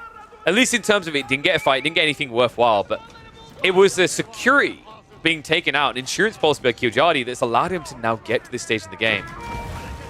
Orange, man, I think you just need to fight. Like, the thing that's more frustrating now is you have all this economy, you're not teching up, you're also not finding an engagement. So being superior in economy doesn't pay off unless you can fight. And Killjoy is doing everything in his power to avoid fighting. At least fighting with the main army. He dives once again into the economy, and this is going to be big. Villagers not moving away quick enough here. Heavy hit. Meanwhile, in the center, an army that can contest what remains.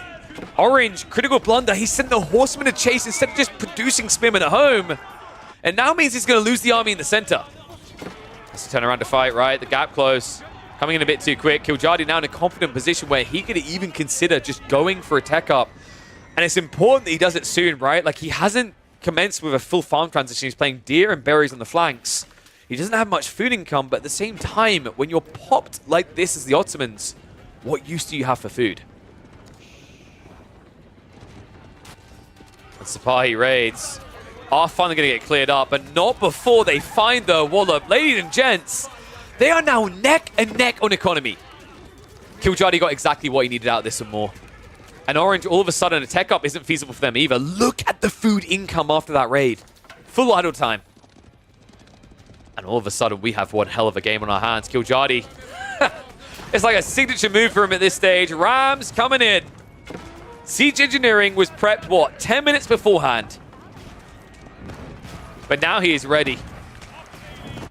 ready to break the Abbasid hold on this game. Rams moving in. I think Orange just had huge macro issues in this game, constantly just floating well over 1,000 food and never sure what to do with it. And now I think it may be too late to do anything. He's at least got the Springs to deal with the Mango. Janissaries and Archers willing to dive in here though. And the Sprinkles overextend! Mango's still alive. I think this is it. Big hit! Boot camp won't change that outcome. It's got the Monks trying to heal up the damage, but the problem is now infrastructure's being burned. The dive is reaching deeper. Killjadi now having 2,000 wood. He's ready for a farm transition if it comes to that, but I don't think it's even necessary now. He continues to dive. Dude, what a crazy game by Killjadi. This was so well played. You know, sometimes it's difficult to make the choice when you have like 80 plus military to realize that fighting is bad. But that was a great read by Killjadi. Just continues to play the map wide, gets ready for that moment. That critical raid by the Sipahi just defining this game. And now this one Mangonel left over truly is the MVP to guarantee a win here. Crazy turn of events here. Abbasids, who right now feel like they are actually a hard counter to Ottomans almost. The 2TC build has been so dominant for high-level players. But this by Killjadi is a show of force of how you can overcome it. Patience is key. And the patience is what's going to deliver him here.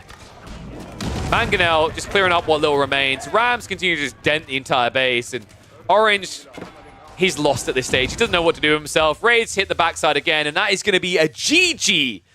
Perfectly timed execution by the Ottomans, not an Imperial Age. All he needed was Castle. That was really impressive. Color me impressed, folks. That was a succulent play by Killjadi. What do I call that one?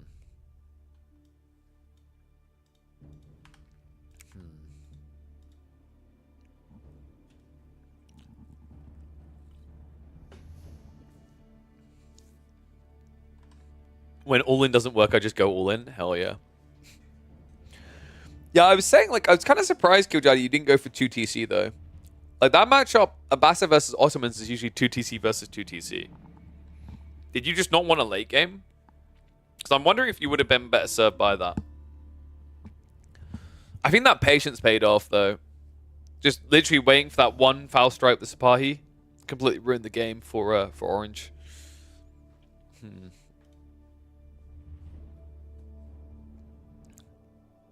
2TC probably the way. Yeah, that's what I was thinking. I'm not sure what I'm going to call that game.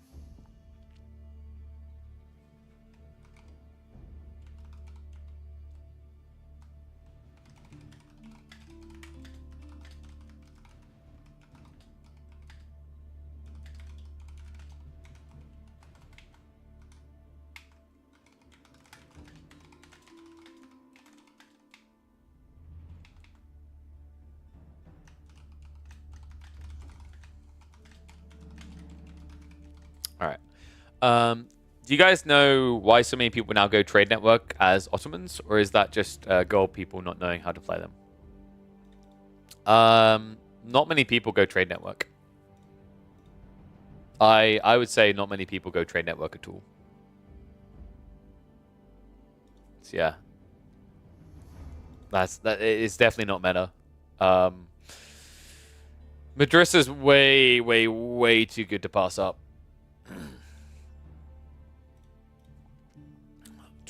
Hold on a sec. Is the Grill Bar stuff going on?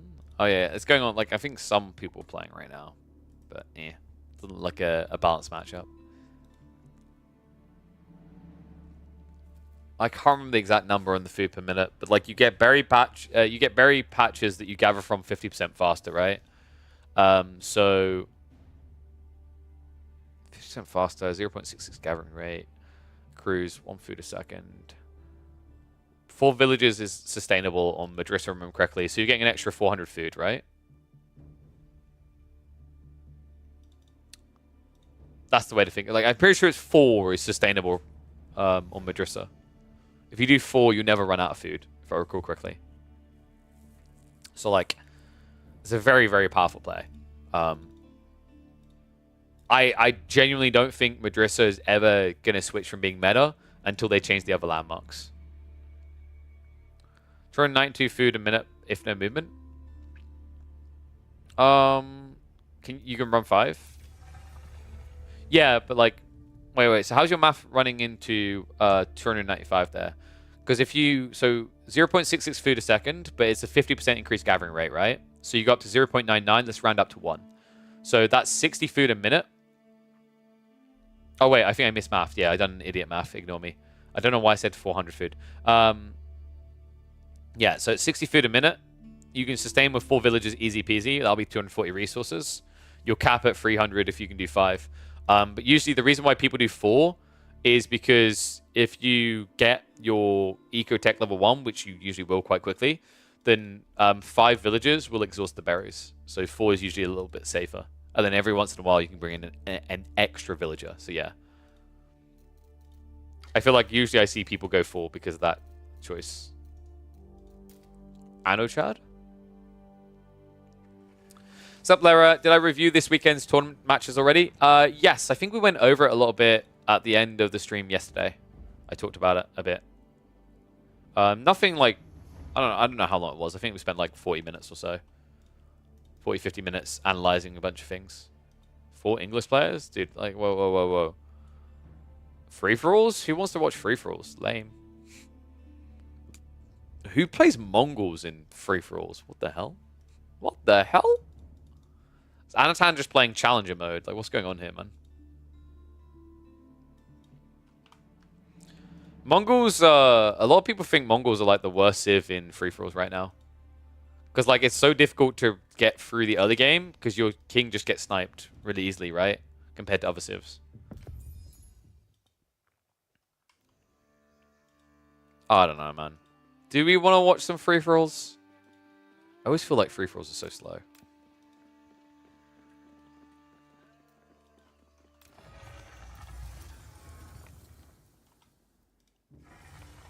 I don't know. I think they need to escalate these starting villages in the free-for-all queue match. It's way too slow. Way too slow. Because you only have... it's still free, right? I'm pretty sure it's free.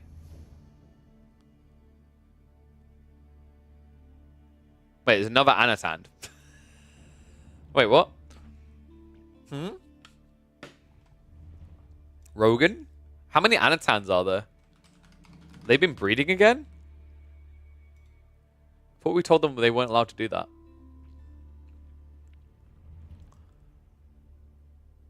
I mean, apparently there's a fake Anatan for some reason. Who the hell is pretending to be Anatan? Nothing shows up on the ladder when I search it.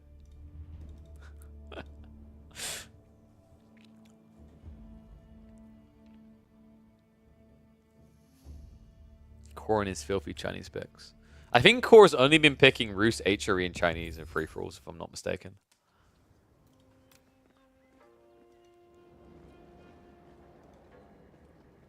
What are the ranks in this game?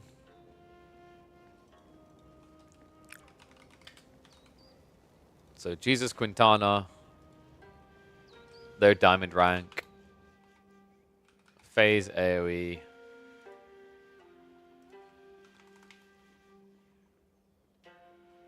They were Conk, but Season 6 they were Plat. They only played 10 games, though. Sinbad.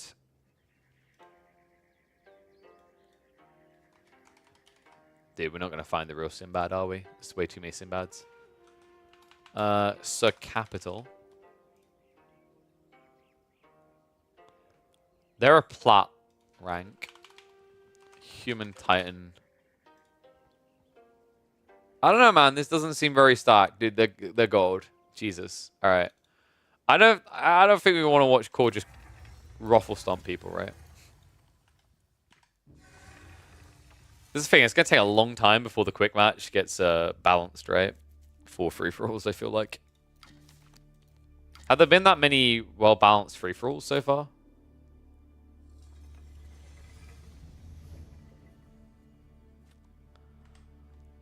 Like, I don't notice any of these names, for example. So Lumbini. Alright, they're diamond rank. Kieron. Yeah, dude, what the hell? The amount of Chinese players. Jesus. Conk. Ekidina. Alright, they're actually top 250. They're diamond / conk. Alright, this one might not be too bad, actually.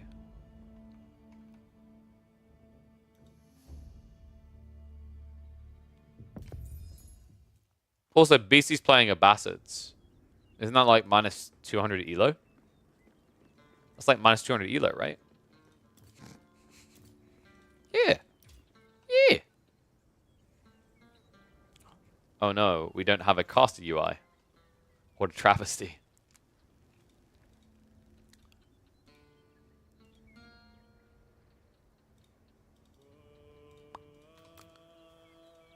Damn.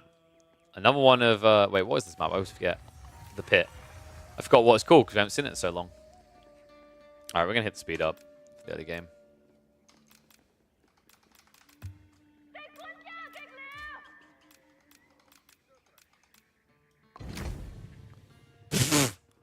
Well, that's a great start. Alright. Oh, I need to hit the start. Alright, Jesus, we've already lost one person. There's a bloodbath going on over here. Welcome back to A4 Action. It's free-for-all time. We're checking out some of Beasties. There's already 2 people out. Dude, no. Like, someone said give this a few minutes. I don't think we should give it any more minutes. There's 2 players out at 2 minutes in. 3 players out at 2 minutes in. Jesus Christ. Okay, no. Alright, no. I think we'll look for another one. Because that's pretty much redundant. Jesus Christ. I'm not watching a 5-person free-for-all like 3 minutes in. I don't know, man. What can we find?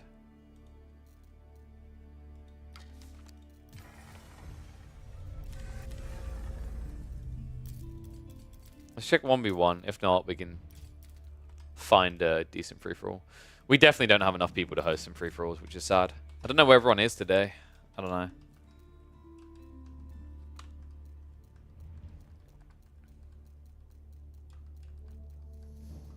Wait, was that?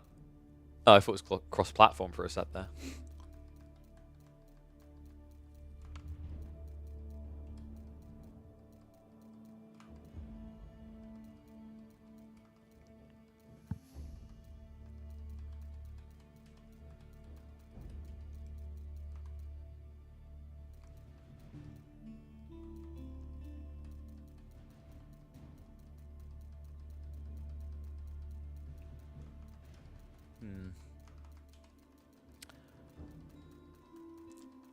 Not seeing many.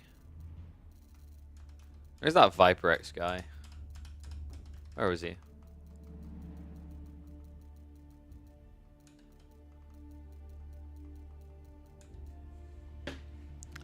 What rank's the person he's against? We can't see in-game chat? No. Doesn't let you.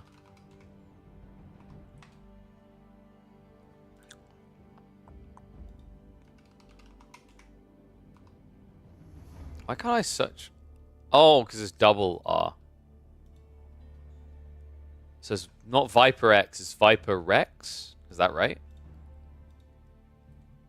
I think.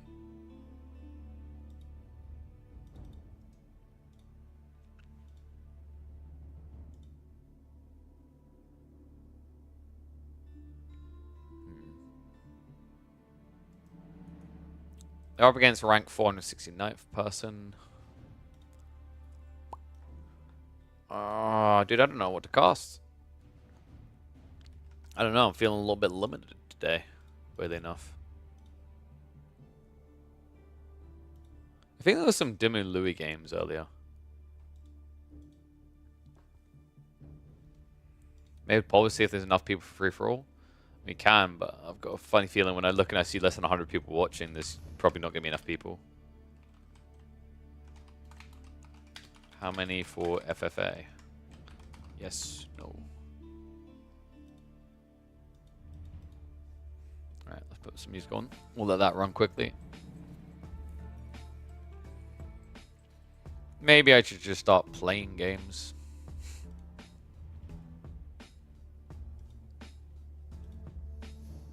So guys, polls up. If you're interested in playing in free-for-alls, you need to vote. Because I need to know numbers.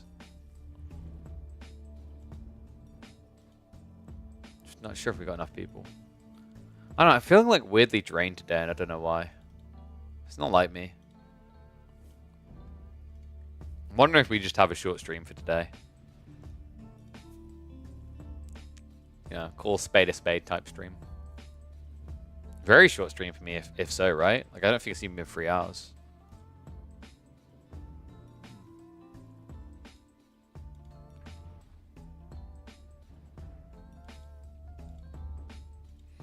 I think it's just like, I'm trying to, like, I want to find some other type of content that we can mix in. It's one of those things where we've got, like, our community, but at the same time, obviously, you know, how do you bring more people in? Because like even when we cast the free-for-alls, like we have a local community shows up, but sometimes it can feel like a real struggle to get enough people in to play still. I don't know. Maybe I just need to market it all better. Maybe I need to do more on YouTube or whatever to get more people turning up so that we can actually do them more fluidly. The dream is getting to a stage where you have 400, 500 people tuning in within the first hour, and you'll be like, guys, we're going to do free-for-alls. Boom, straight away you've got like 50 people wanting to be in, right? That's it. That's the dream. 3 people are enough to make a free-for-all? Not really. Low, mid elo games from people in chat. I'm not sure like how many people want that though. I don't know. It's something I need to figure. So here's the thing. Like, it's something I need to figure out because Twitch in itself isn't great for bringing the viewers in on that stuff. And I think my YouTube, like, I don't know, YouTube the last month has been kind of bad. So I need to figure that out. The reason those things are important, by the way, is like you need YouTube and you need other platforms to get people to come and join in with the live content, right? It's like cart, horse sort of thing. I don't know. I got the day off tomorrow. I think I'll just feel refreshed then. I think it's like post-event depression when an event finishes. You feel like a wind down, but obviously we have been live 4 days in a row. I think I just need to breathe a day. I need to figure some things out. I need to get my editor to start, well, my thumbnail guy to start doing like video edits, and then we can start showing people the amazing games we have here. I don't think I'll even think about like playing the game myself until I've got like a better PC. But yeah, I'd hate to call it this short, but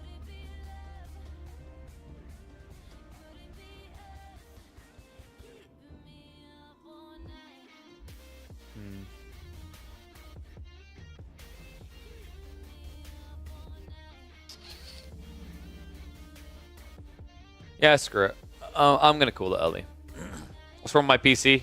I mean, it's not that great for like recording and playing games, and I literally have played free-for-alls before where I went back and watched the VOD, and like the first half an hour of that free-for-all was me complaining about my frame rate, which I don't think is fun for people to watch. It wasn't fun for me to play because I could tell I was under 60 frames. Of RTS games, yeah, I want to find a way of like having a mixture of content. I'll have to figure it out though. Guys, sorry, I know it's a short one. I'm just really not feeling it today. It's one of those things. So I'm going to call it. I'm going to try to rest up, feel refreshed, and hopefully come back at it feeling a lot better on Thursday. So thanks for tuning in, guys, and hopefully I'll see you Thursday and Friday. Stay safe, and toodaloo.